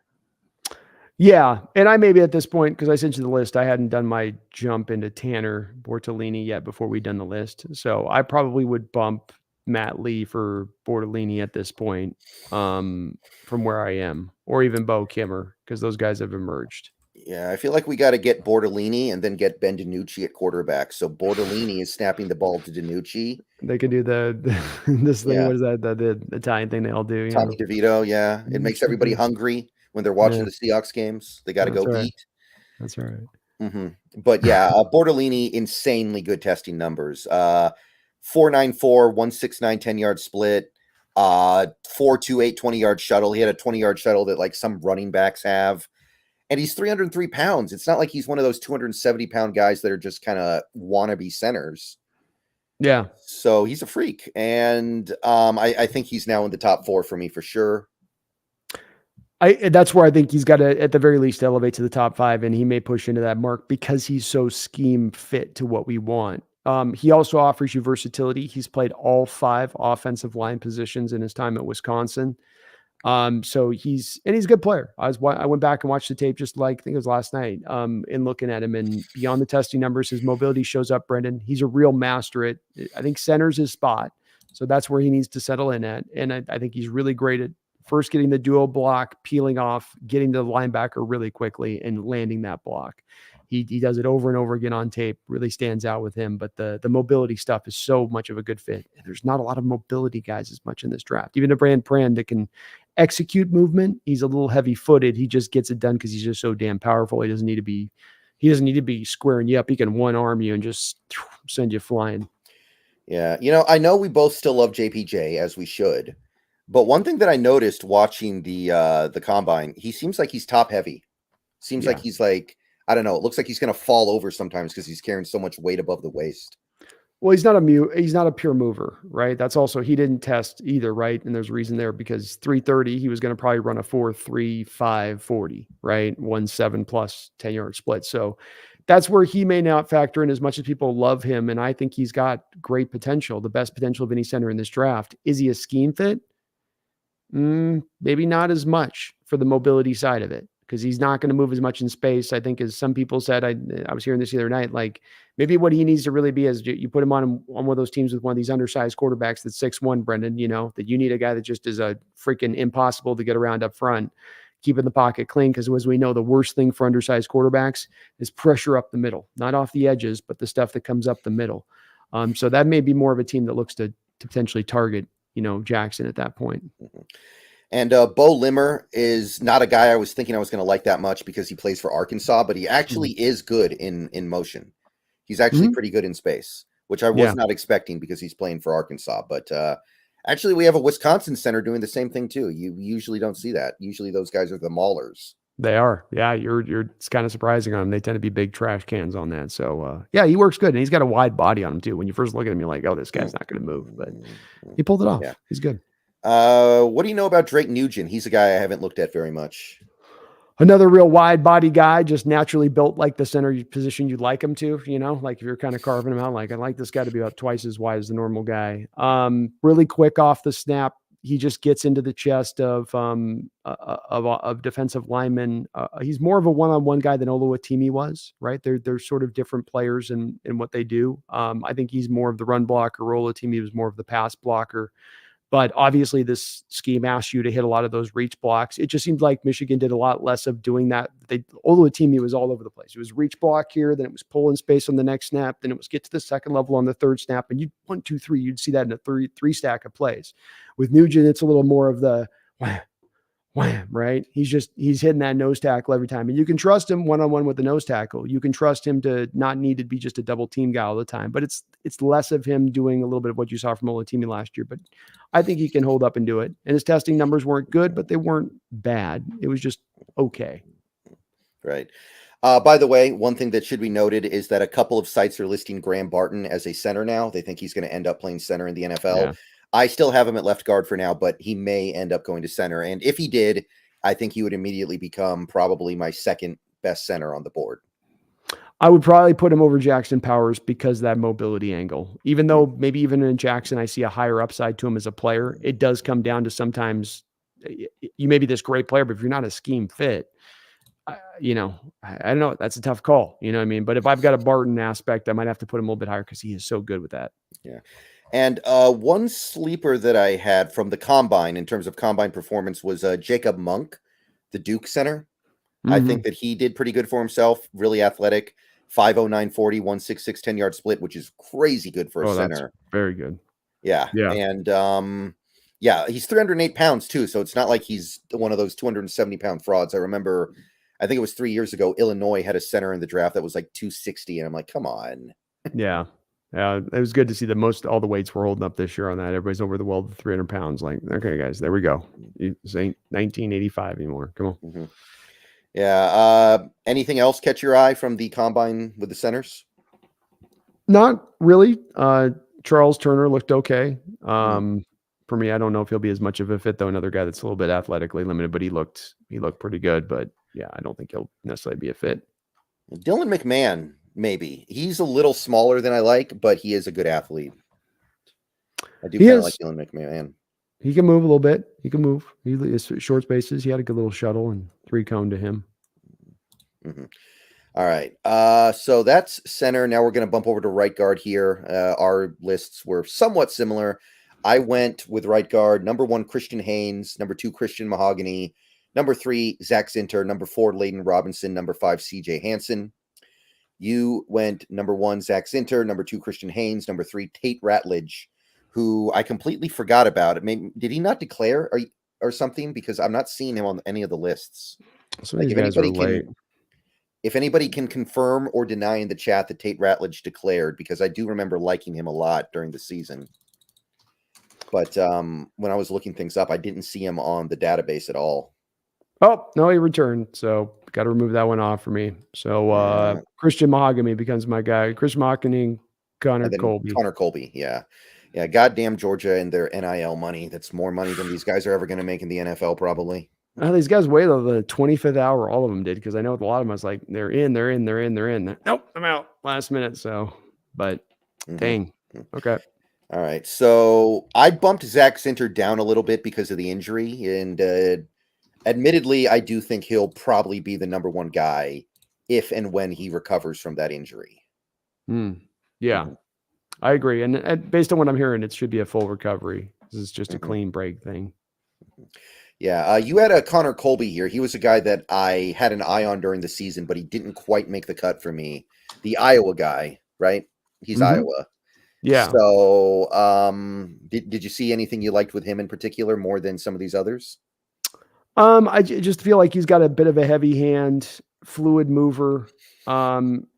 Quick twitch guys can give him a little bit of an issue, so there's going to be some question marks with him. To be honest with you, it's there's probably a little bit in looking at the right tackle. I might move a guy like Satoa Lamumui out of Utah into this spot with him. But I got to be honest with you, just the right guards, right tackles, once we got past the first 3 or 4, wasn't as impressive to me as a group on both the left guards and right guards here. You know, once you get to the other guys, I mean, who's really, everybody just kind of looks like a pure right guard, and not a lot of really pure movers outside of, you know, this guy, a little bit of okay here, you know. I think CJ Hansen might be that guy. Now, he was playing right guard at Holy Cross. That may not fly in the NFL, but he's actually really mobile, really good athlete for his size. He's just 300 flat, though, so that might not cut it at right guard in the NFL, because you want to be like able to take on the 1 techs and 0 techs. So we'll see if that works out. But CJ Hansen would be one guy I would maybe flag as a really good move right guard. And I've got admittedly some guys to look at through the right guard role here on some guys, but it's been there's been, like, you know, Donovan Jackson's just a mover. Michael Juergens is okay. I don't know. It's been a bit of an underwhelming group there on that side. There's some definite better strength spots in this draft as far as other positions go. All right. And right guard's always kind of tough because they tend to all be pretty lumbering, slower guys. And we need mobility. Yeah. So there might end up being like some left guard convert, right? We pick up some mediocre left guard and move him to right guard. And that's how we end up resolving this. That's I think basically what the Rams did. They picked up Kevin Dotson from the Steelers, who was playing left guard, moved him to right, and he became an elite player last year. Yeah, because their system will move off that movement. So you get that movement-based left guard working off of right guard. Their system less operates on needing the right guard to just handle 1 techs all day, because you're going to do more movement in space. And so it makes sense that it works that way. And ours should be something similar to that degree. We need athleticism. We need mobility. We just can't have guys that are heavy-footed. It won't work. All right. Last offensive position is right tackle. It is a really good right tackle draft this year, I think. Excellent. This is special. Yeah. So my top 5 goes Talise Fuaga, number 1, Amarius Mims, number 2, JC Latham, number 3, Tyler Guyton, number 4, and Blake Fisher, number 5. And you have number 1, Talise Fuaga, number 2, JC Latham, number 3, Amarius Mims, number 4, Tyler Guyton, and number 5, Roger Rosengarten. So very similar, our 2 lists, I think. You flipped Mims and Latham, and you had Rosengarten instead of Fisher. So I saw that picture of Amarius Mims standing next to a normal person, and then I saw him run that 40, and I was like, oh, I can't resist. Yeah, that's what got me. I think it didn't get me, but it's what gets me with watching the tape with him before that, because you see it on the tape too, where you're just like, oof, this guy's built different. I think Latham is your Darnell Wright from last year, right? Picked in the middle of the first round with Chicago. You know what you're getting. It ain't sexy. It ain't like there's a ton of star power behind it. He's going to play for a lot of years league. He should be really solid. The floor feels very good on him. Mims, it's a little more of the ceiling aspect. Maybe he doesn't have quite the floor of Latham, but he has the higher ceiling. And so that makes me go, I got to go to the ceiling on this when we're talking about first round. First round's not about floor. And that's what drove me at that point to put one over the other on my side. Mm-hmm. And you had Rosengarten instead of Fisher. I think Rosengarten's probably going to creep up there at that point. He had a really nice Senior Bowl. He had a really good combine, by the way. He literally had the fastest 40 time of any lineman. A nice 10-yard split, by the way, as well, 173. And I feel like people are a little too down on him because of the national title game, where he did get beat up a little bit, but he's really good. Every tape I watched on him outside, maybe that national title game, I kept going, man, this is so impressive. It's one of those guys you go, man, I'm not hearing anything about him. I'm hearing 6th, 7th roundish. I'm hearing late round attribution to him. And I go, I'm just not seeing what I'm seeing from that on the tape. And let's not forget with Washington, it's not like they went through some weak ponies throughout the year. They had a lot of ranked opponents they had to go through and play, and some decent players that time that he had to work off the edge, as well as working as basically the blindside protector for Michael Penix. Helped to keep him untouched, helped to keep him clean throughout the course of the year. Very snappy out of his stance, very quick off on his feet, just stands out. Sure did at the Senior Bowl in the one-on-ones. He's out there and in his stance, ready to lay his thing. And it's very hard for defensive linemen, because they're like, dang, you're ready to go. So I like him. I do think he's going to creep up, and had a great combine. I think he's going fourth round minimum. Yeah, I agree. That's the bare minimum at least. I think definitely he'll get in the third. Mm-hmm. What were you about to say? Something about great post? I forgot. Okay, sorry about that. No, you're good. I was being. Anything else at the combine regarding that right tackle position? I'm looking real quick here. It was mainly just the Roger Rosengarten show for me at that position, but maybe Christian Jones at Texas did pretty good, I'd say. Yeah, Jones is interesting. I've got a 5th round grade on him, but he had, I think, a good combine, and I'm trying to get to my notes on him real quick here. There we go. He had a good combine, tested decent, and he's got some nice springs in his ankles. He's a little bit of a stiff mover, but he sort of is one of those guys that stays on his toes all the time and bouncy. So even though he's a little stiff mover, he gets around it by just kind of keeping the feet always active. So not necessarily a super mover, but gets it done kind of, even though the frame and the stiffness ain't there. Long arms, 34.5-inch long arms on that 6'5" frame. So he's a big boy out there. But yeah, he's interesting. All right. So I think that's it for the offense. I'm going to swing on over to the defense now. Sound good to you? Yeah, let's roll.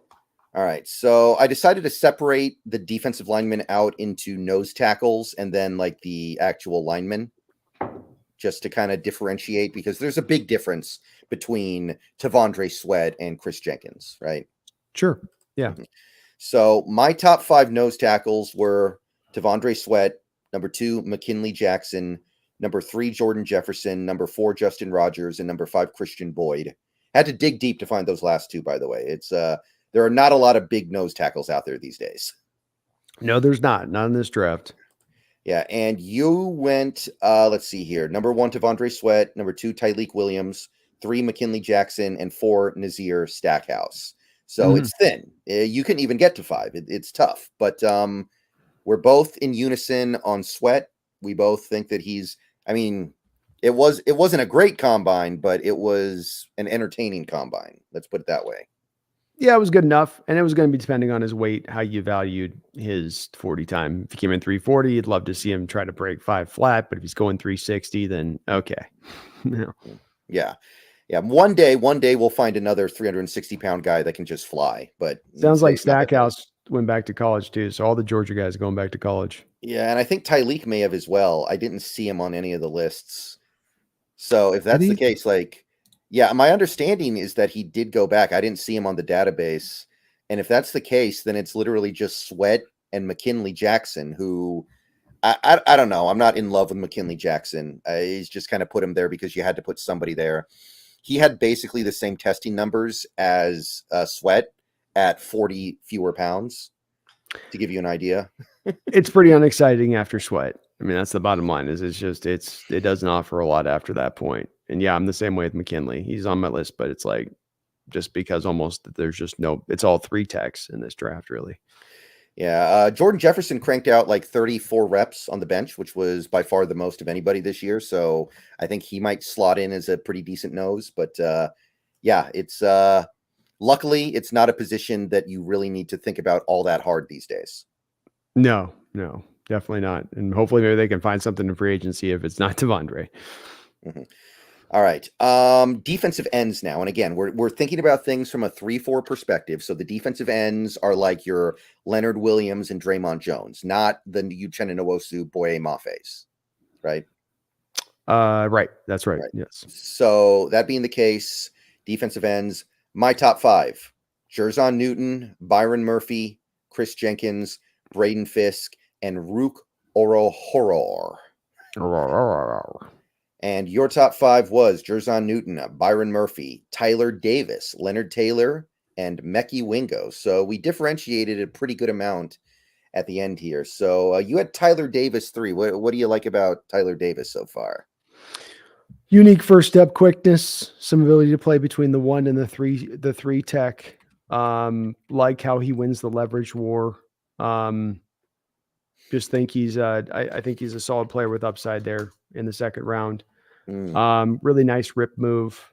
He's 6'2", so he's a little bit smaller. That's how he gets that leverage win most of the time. Even if his initial move is stymied, doesn't have a lot of a counter, so he's got some stuff to develop on his game. But I just like the versatility, and I think he gets you quick wins from the 3 tech or 4-eye defensive end, however you want to call it on this. So I like that part of it versus some of the other guys.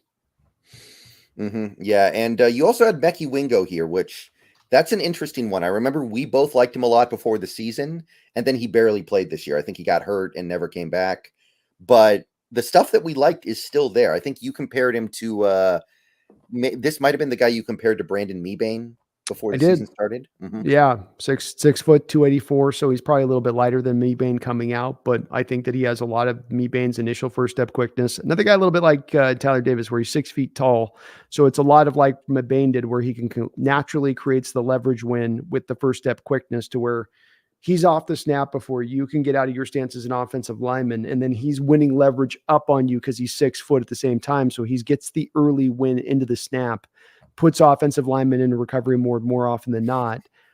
Just like him. I think a lot of these 3 techs for me, Brendon, when it came to it, these are all a pile of guys to me. If I was to be honest with you, when we get past Byron Murphy and Jerzon Newton, you could take Tyler Davis, Leonard Taylor, Wingo, Michael Hall, Chris Jenkins, Braden Fisk, and probably just about throw them all together in about the same pile as far as upside potential. It's in varying ways, and they've got different attributes and strengths and pluses and minuses, but I think they all do fall very, very, very close together. Yeah, I do think that's fair. Like, I wasn't a big fan of somebody like a Michael Hall, admittedly. I think that I would put some of these guys ahead of him for sure. But Leonard Taylor, the Miami guy, he was a guy I really liked before the season started, and it didn't feel like he had a great year. But, some of that stuff I liked with him still exists. Is there something you saw with him that made you put him this high? Another guy that's more attributes with him. And again, it's just like you said, there's some stuff here where I'm unsure on some of these guys. I think what you just kind of covered is where a lot of this was at this year, where a lot of guys came in this year where some of the tape might have been better last year than this seasons of tape. But another guy where the testing numbers didn't show this, but very good first step quickness off of the snap, which gets him early wins. A good single gapping type guy you could bring onto your defense.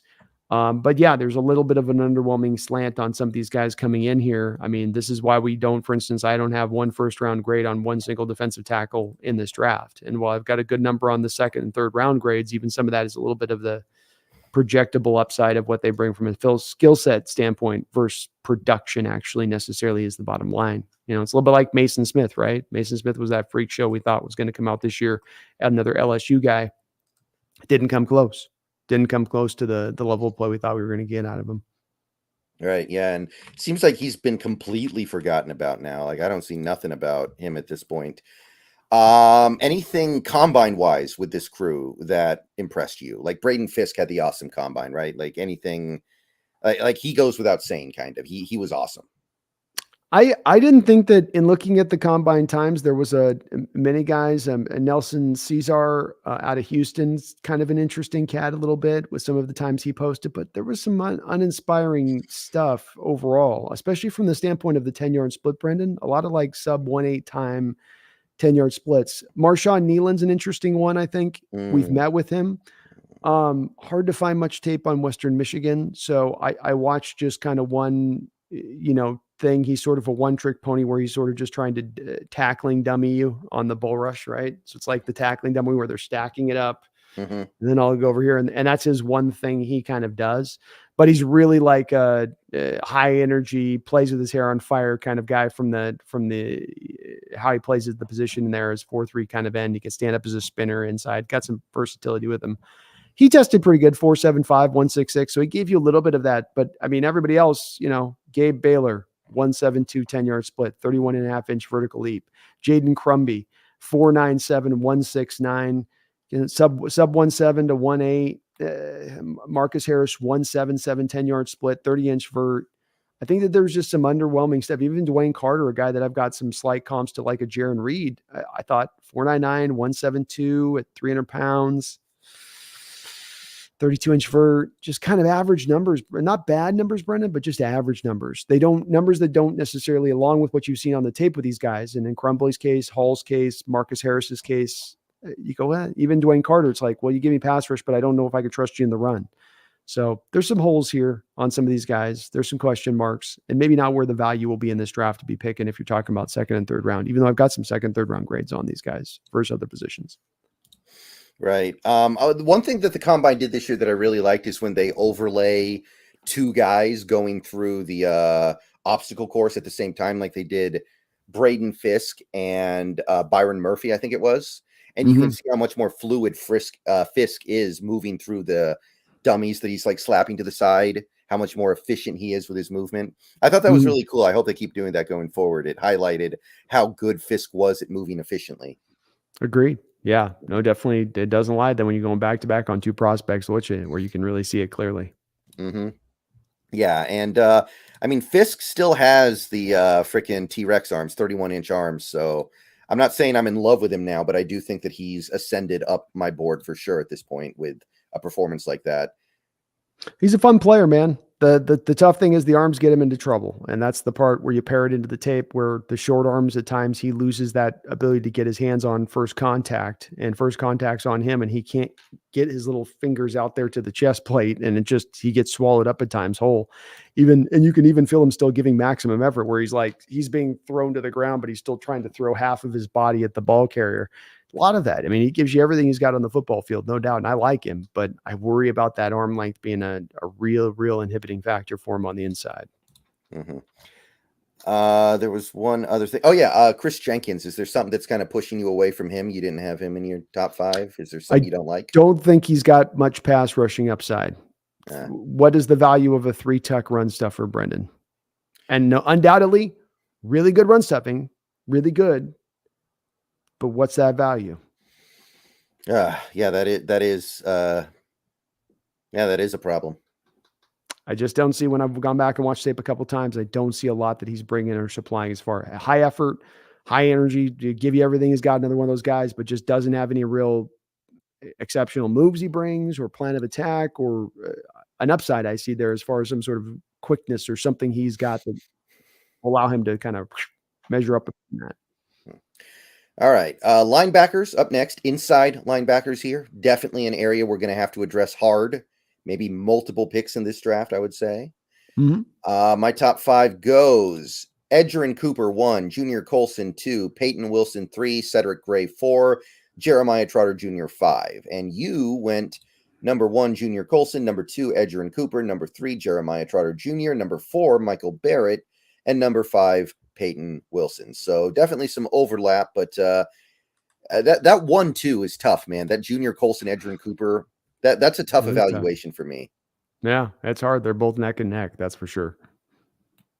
Yeah, I kind of feel like Cooper's better, but I feel like Colson might fit this team better, if that makes sense.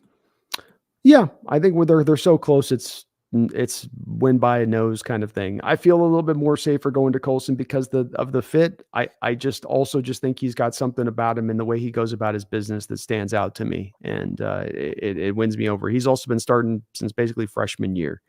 I just it ends up winning me over enough to where, as much as I like Cooper's upside, and it's readily apparent, they're number 1 and 2 by I think a wide margin over the guys behind him.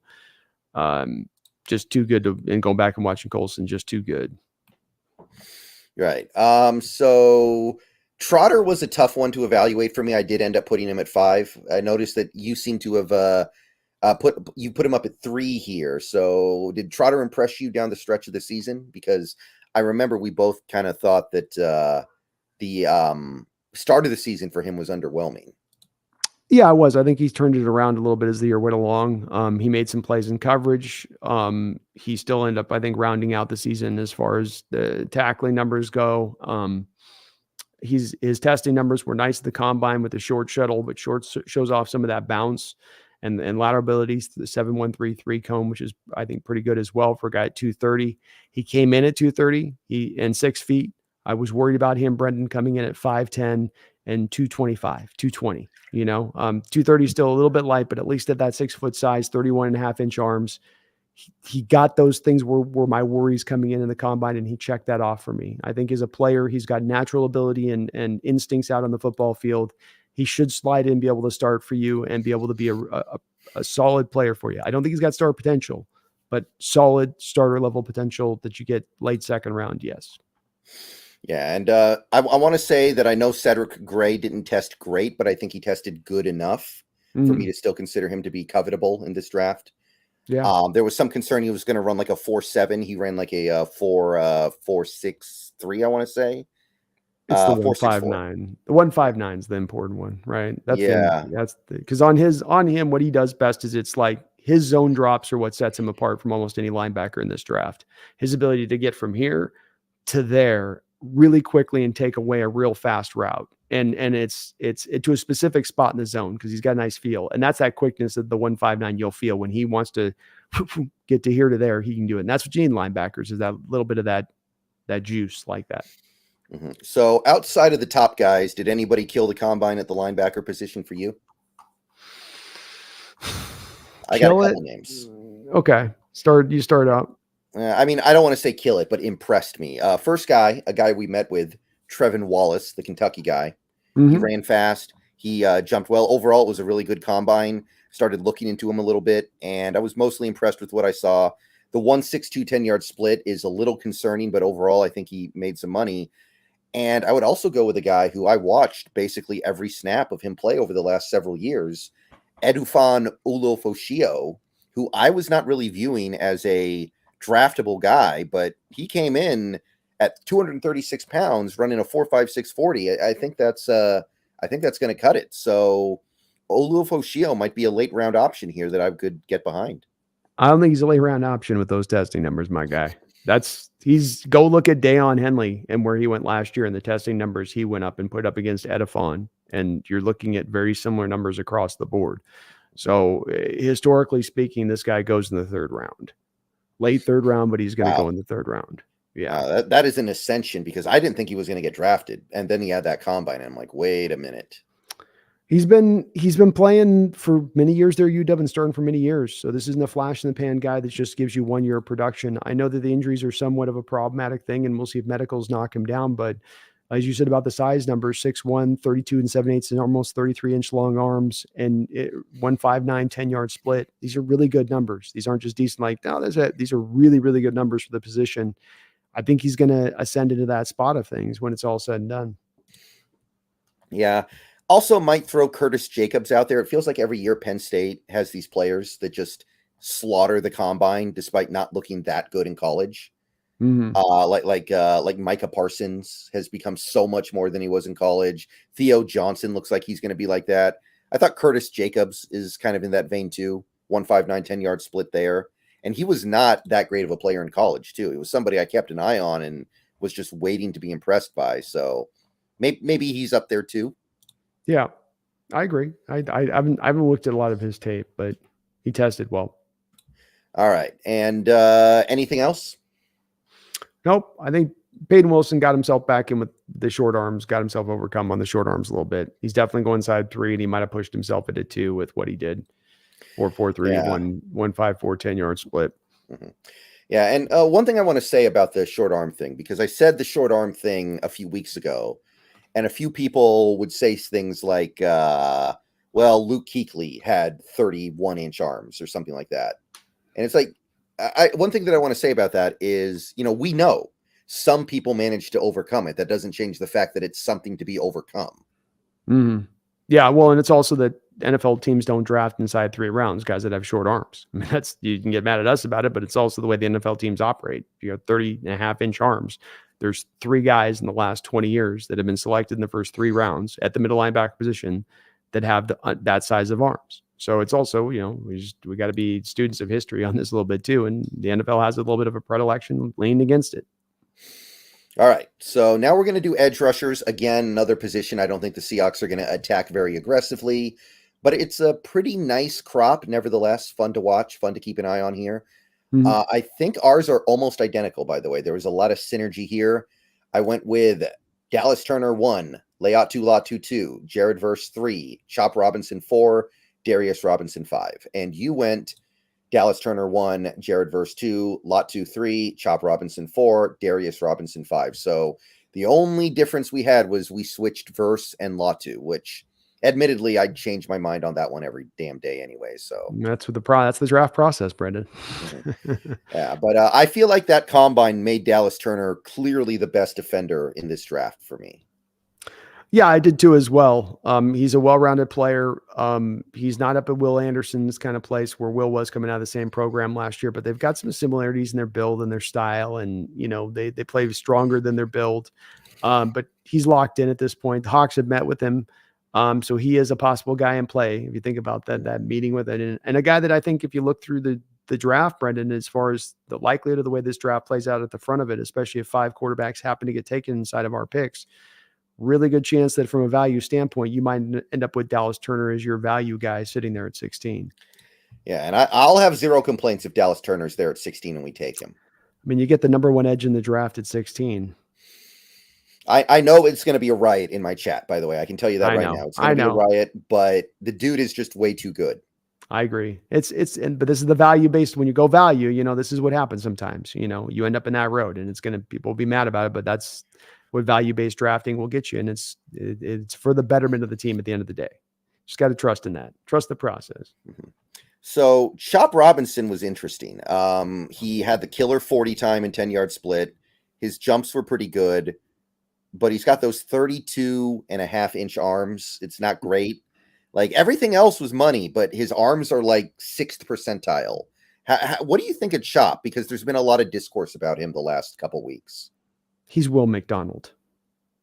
Do you remember Will McDonald out of Iowa State last year? Wasn't he like a 25-year-old or something? I don't recall on the age, but just hyper athletic, really just I think he probably had a little bit longer arms than Chop, but 32.5 is not bad. As long as you're over the 32, you're in decent territory. But he's just a hyper athletic guy with not much of a plan of attack, and he can bend and he can dip and he can do a lot of the traditional things you want from the pass rushers. But he just doesn't have a plan of attack. He doesn't have counter moves. It does know how to really use his hands very well. He's the Ricky Bobby. I don't know what to do with my hands. But he's really, really, really explosive, uniquely so in this draft, right there with Verse, I think, in that explosiveness off the snap to the bend. And that part had to raise him in my opinion. Mm-hmm. Any kind of later round sleepers at edge that caught your attention via their combine performance? I've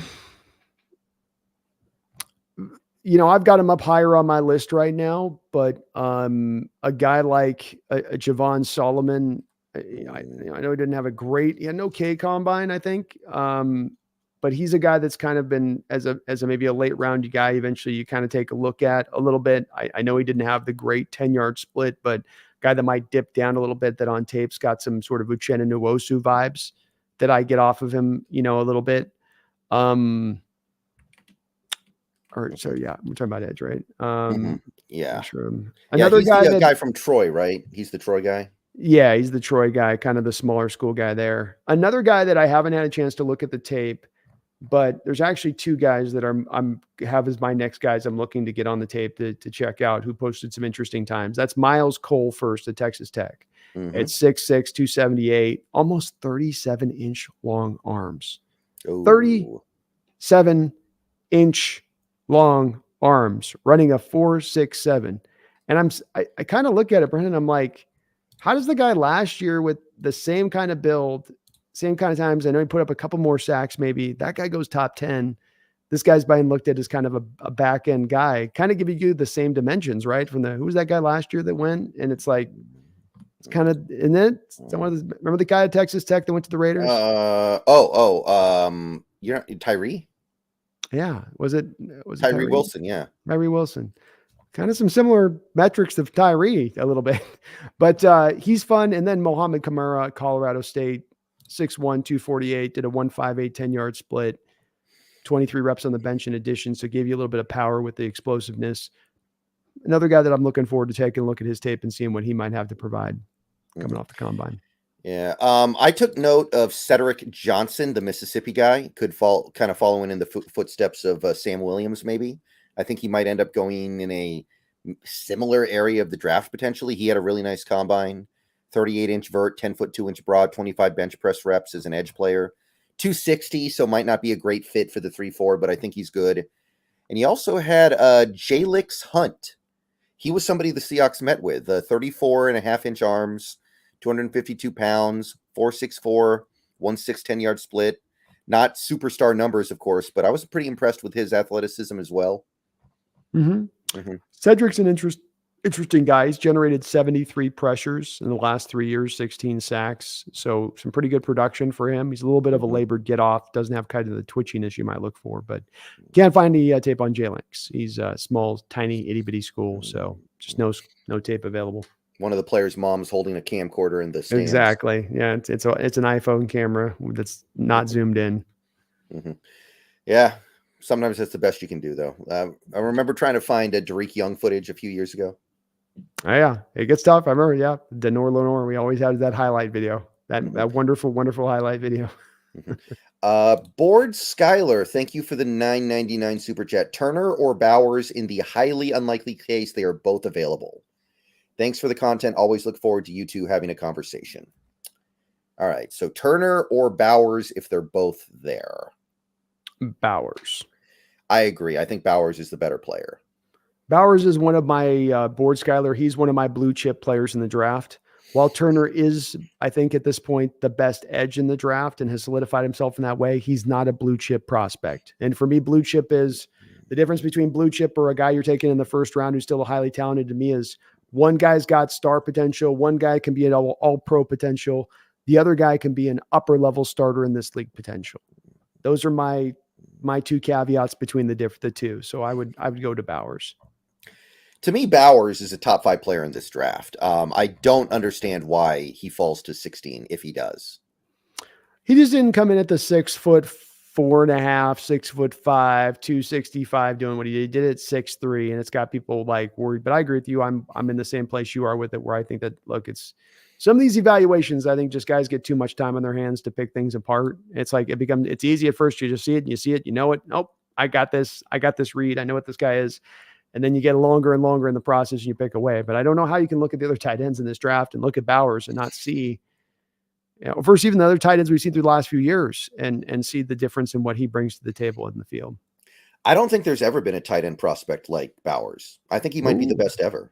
Geez, like I'm thinking about the top ones of all time, like Kellen Winslow, TJ Hawkinson, Eric Ebron, Kyle Pitts. Some people say Jeremy Shockey. He ended up kind of falling a little bit out of the top 10 though. To me, I look at Bowers and I'm like, I think this is better than anything I've ever seen before. It might be. I have heard people making comps to Kellen Winslow Jr. with him, as far as like, if you're looking like, here's what does he actually comp out to? We can't really go to Bauer. We can't go to Gronk because Gronk's just too big and way too freakish on what he was. But It may very well be the case. I haven't given that a lot of thought on where it would go all the time, but I do think he's in the best one we've seen at the very least in the last 5 to 6 to 7 years. And does that make it to me a no-brainer to take that guy at 16 overall in the NFL draft? You betcha at that point. And you can squawk about, but you're paying him because people go, well, you're going to be paying him the salary. It means you shouldn't. I had people tell me you shouldn't pick him at 16 because you have to pay that first round salary. And the whole point of having the tight end is to keep cheap. It's like, I don't care. He's good enough to pay at that rate, pay it, and you'll be happy with it. Yeah, he does it all. He does it all. Yeah. Okay, moving along now to cornerback, another position I haven't spent a ton of time on because duh. But nevertheless, I do have a top 5 here. Number 1, Quinyon Mitchell. Number 2, Nate Wiggins. Number 3, Terrion Arnold. Number 4, Kool-Aid McKinstry. And number 5, Cooper DeJean. And the Hawks Nest has number 1, Quinyon Mitchell. Number 2, Kool-Aid. Number 3, Cooper DeJean. Number 4, Terrion Arnold. And number 5, Nate Wiggins. So it's the same players, just in a little bit of a different order. So, yeah, just I feel like Quinyon Mitchell's combine really solidified him. I was very impressed. He's the only blue chip defensive player I now have in the draft, and his combine solidified me to make him the only blue chip player in the draft. Back-to-back seasons as the number 1 graded cornerback by PFF in college football. An absolute interception machine, ball skills for days. And then he went out there and showed you at the combine testing out at the 1.43. And I was worried he's going to run like maybe a 4.5 or something. It's just gonna be all this. He's just a player, he's just got ball skills and sense out there for what he's doing. But no, he gives you the twitchiness in addition to that. I love his feistiness at the corner position, his competitiveness at the corner position. Ball skills as good as I've seen coming out, it feels like, in maybe a couple of years for the position. Love him. Love what he brings to the table. Yeah, I really like what Quinyon Mitchell is. And I'll tell you, if he's there at 16, I don't know how we take him. Maybe we take him and then flip Woolen for like a 3rd round pick. That's probably what it would take. But I wouldn't be angry about doing that because I think that Mitchell and Witherspoon would just be beyond locked down for the next decade. That'd be tough to deal with, man. They would be very hard to deal with. And I agree. He's that good to me a talent in this draft. So if you, again, back to that, if you got a blue chip guy at 16, you're grabbing because it's such a low likelihood that that guy will be available to us at 16. Because I have only 10 guys in this draft that have that grade. Right. Then you got to jump, I think, at that point on them. Beyond the top guys, Max Melton, I thought had a really nice combine, and I'm starting to really like him a lot. Yes, it is Bo Melton's brother. Yes. And he ran a 4.39, 151 with massive jumps, 40.5-inch vert, 11-foot-4-inch broad.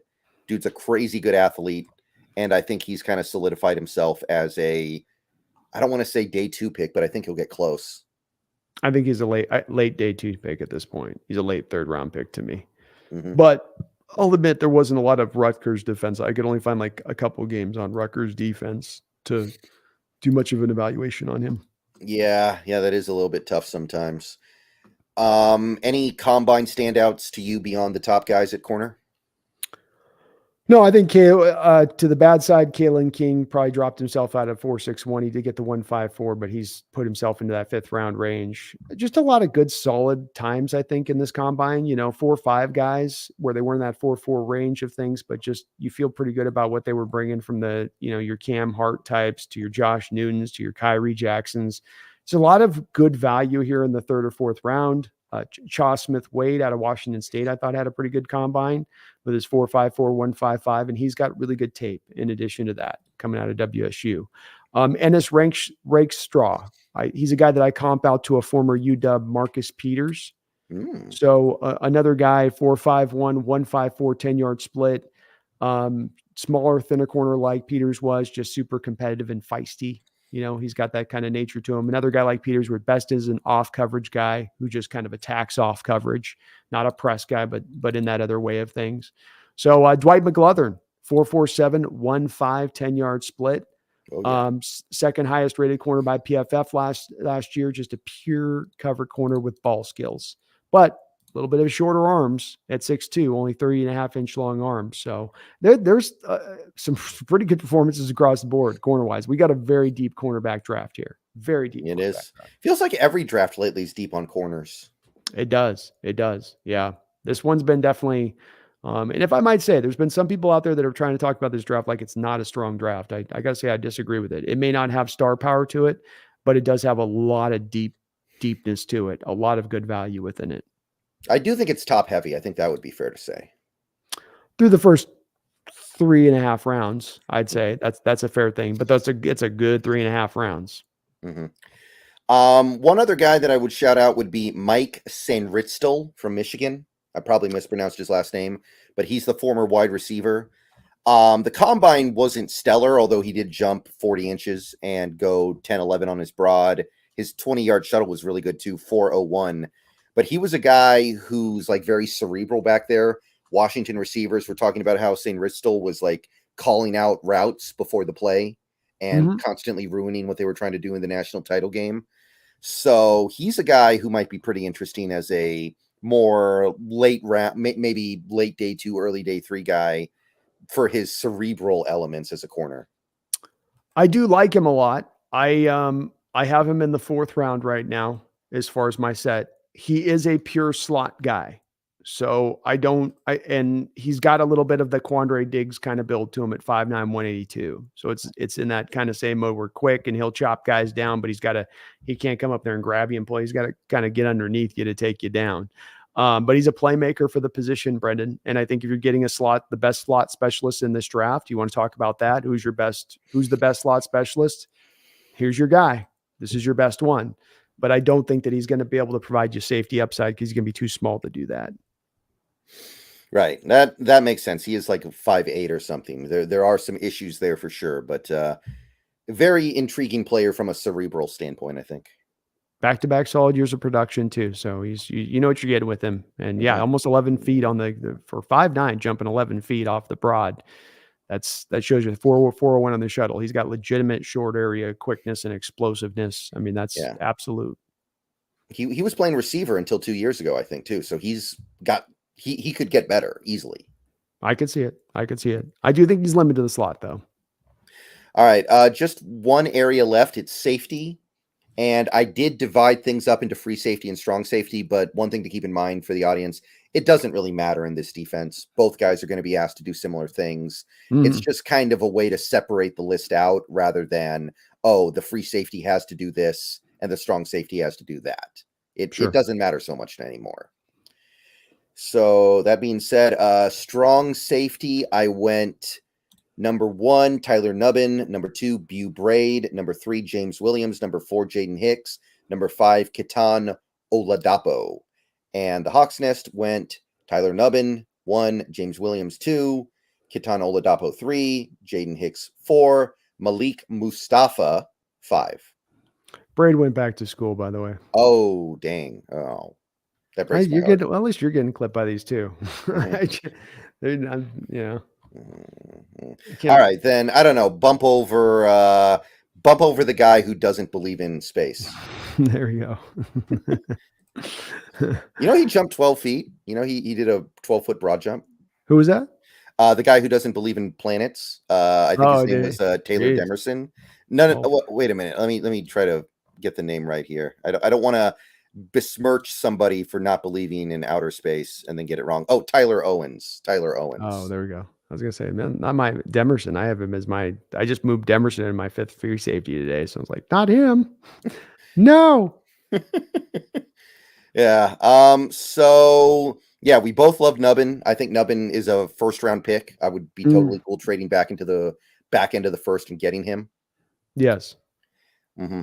Yeah. Just basically perfect for this defense too, by the way. He does it all. Oh yeah. Perfect ideal safety. The only 1st-round safety I have in the entire draft right now. Yeah. I thought Kinchins was a disaster. I'm sorry, not Kinchins, excuse me.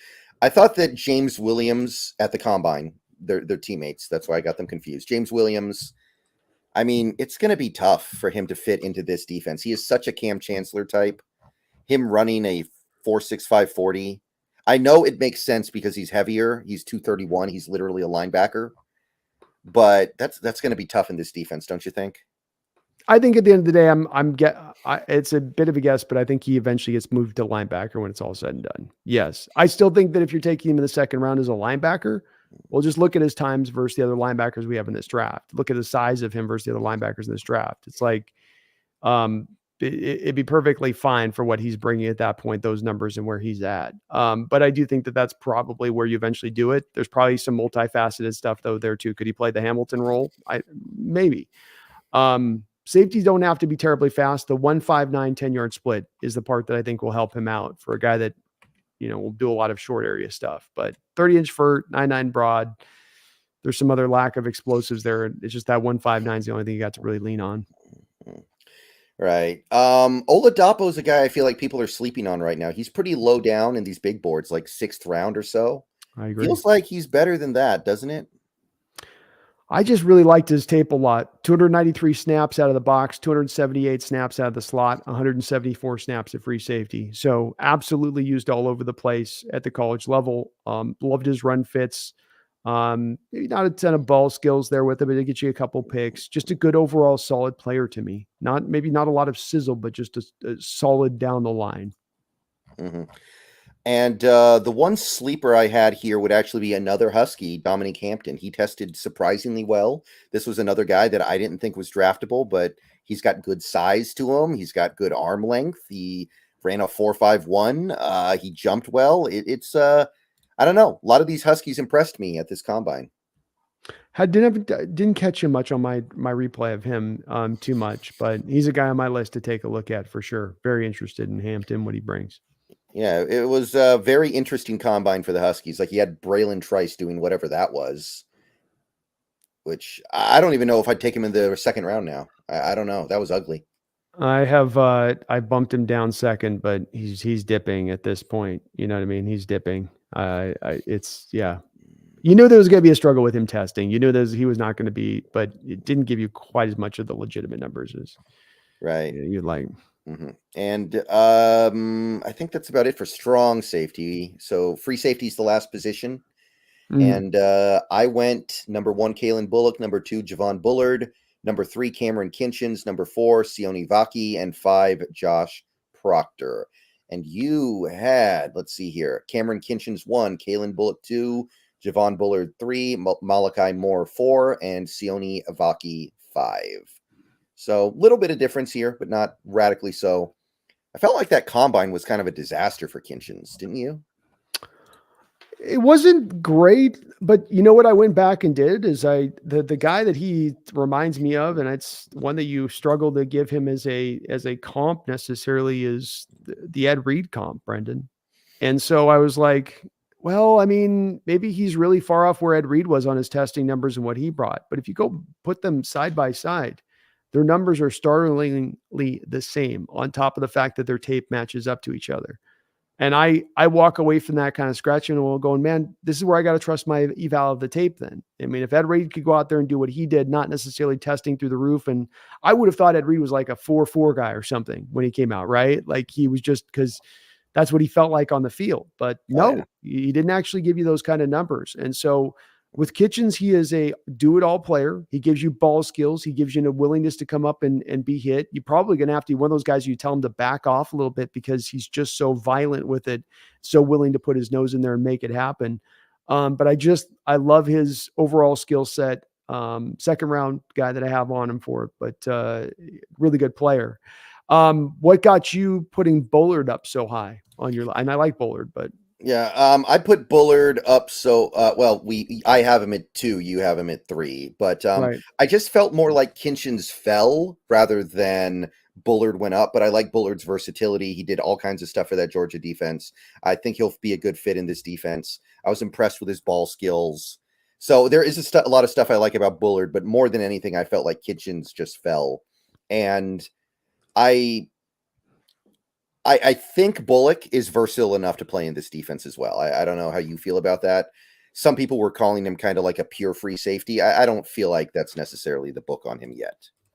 I don't know if it's a book on him either. I mean, he's a big dude. So, you certainly do like from his standpoint, and he's a little bit more of a cover guy in the way that's what he's brought. So can he go to strong safety? Well, 6'2", he's got some stuff. He's got to build the work off of to where that could be some of his upside. He has been more of a free safety, pure out there, just kind of ball hawk guy, but I think he can get it done too. I like him, and I think he could make it happen. He's a really good player, and the USC problems defensively weren't really related as much to him.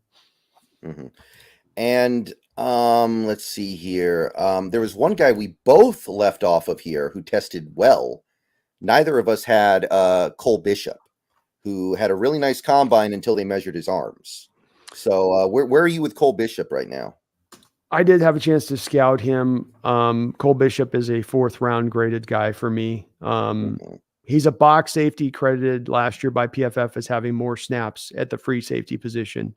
Really strong blitzer, best down around the line of scrimmage. And I mean, like, next to the edge at the line of scrimmage, right? And the further you get him away from it, the worse it is. Can he play split safety? Looks at that point. Well, if you looked at the snap counts, you'd say yes. Watching him on the field, I say no. And I've got to be honest with you, I'm kind of anti UDOT defenders after we've gone down that road a couple times with guys who've just not been tremendously successful. I know the whole rep is that Utah's got these great defense and they're just but I don't know if I feel they're defenders at the NFL level really as much, and especially guys we've had kind of coming through here. Both Utah safeties I'm a little bit light on. We have Vaki on there. Mm-hmm. Are we really sure Vaki's best position isn't running back? That would be an interesting transition. I mean, you look at what he did at college, and I watched his tape in college, and I mean, I kind of liked more of what he did there than what he did as a safety, to be honest with you. Oh, two-way player. All right, we're going back to the 1950s here. Well, I mean, he had, let me see here, 42 carries for 317 yards and a 7.5 yard per average per carry. Well, I guess if he falls through at safety, at least you know what to do with him. He could always be your 4th running back, I suppose, if you needed to. But both guys got some holes in their game. Both guys are a little out of control at times and not the most sound of tacklers in the open field. But he doesn't do a lot free safety wise. Does he? He's okay back there. You know, he has some plays. It more as it just gets kind of weak as you get to the depths of the 4th and the 5th for me. I actually put Dondren. The guy that's rose up my list is watching him today was the Darian Taylor Demerson. Oh, he'd be my 5th free safety now. Yeah, he's good. He's a little bit lighter. He's sub 200, but I think it can work. I do too. He was a fun player. Mm-hmm. Let's see here. I think that's about it for the players. We did get Upo. Thank you for the $10. Great discussion. Love listening to you guys. Just showing support. If Senritzel is calling out your playbook, Grubb better pay attention to that. I have worries about this experiment. It's a good point. And it's a good point. It's not a good sign to have called out by it. There are smart players that come along that just are on it and they see it and they've done the film study and you know, they're on all the P's and Q's of it, but it's definitely worrisome a little bit. I'd give you that for sure, Upo. It's not ideal to hear that. Mm-hmm. All right. So, I mean, I imagine that we're kind of married to this experiment for at least a couple years here. But I am very aware of the fact that the Grubb thing could go spectacularly wrong. Like, this is not some ultra safe hire. Like, you could have gotten somebody like, what was the name of that old Lions coach who always looked the same on the sideline no matter what? He coached the Colts to the Super Bowl when they lost to the Saints. Yeah, I know who you're talking about. I can't remember. Jim Caldwell. Yeah, it's not somebody like that, but I don't mind taking the risk. I'll say it. I don't mind it at all. I don't either on this one, Upo. I think you're right about it being, again, the risk is there. Like Brendon says, I wouldn't push that away as ever. This was a boom bust hire. That's what it was. And there are hires you can take that are a little more middle of the road and safe and sound and you feel good.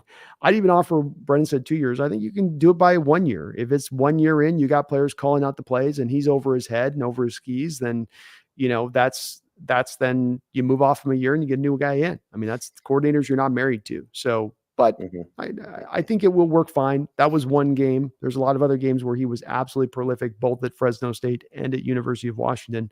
And that Michigan defense was as good a defense as you'd find in all of college football last year. Mm-hmm. Yeah. And, you know, at a certain point, I guess there's only so much you can do when your quarterback doesn't play well under pressure and you have a defense on the other side that is going to generate pressure. It's tough. Yeah. And Gino showed last year he deals with pressure quite well, I think. So If you're looking at it from that perspective, then I'm a little less worried about it. But life is a series of events where you figure out what the best thing to do is. You acknowledge the fact that you doing it is still risky, but then you do it anyway because it's the right thing to do. That's right. Absolutely. And I think there's some legit upside to grab as a coach here, as a play caller.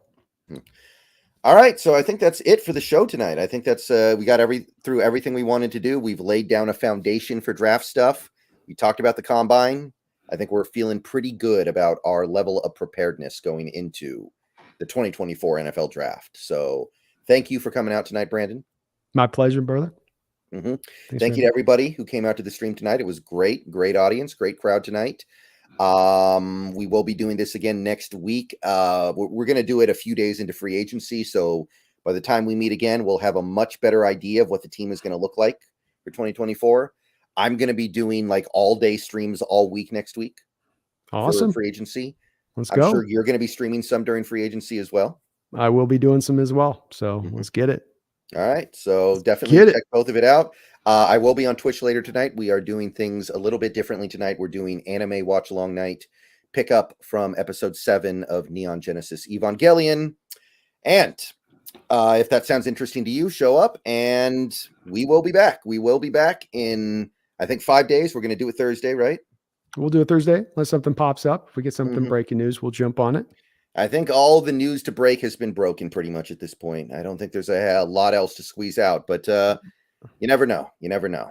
It could be day one, Wilkins, Patrick Queen, Leonard Williams, they just go hog wild. 18-year contracts, so the cap hits are like... It's all about the voidable years, Brandon. John Schneider thinking, I'll be dead by the time those cap hits get there. I don't care. That's right. That's for the next owner. But thank you everybody for coming out here. It's been a great off season. It's been a fun off season. Things are happening in ways that they usually don't happen around here for the last decade and a half. And we are here to cover every bit of it. We're here to follow every bit of it. And we are going to be as prepared as possible for everything that happens this off season. So let's hit it. Let's get out of here. I will be seeing you guys soon. I will be seeing you guys tomorrow. And we will be seeing you guys next week. So again, thank you, Brandon. And as always, go Hawks. Go Hawks.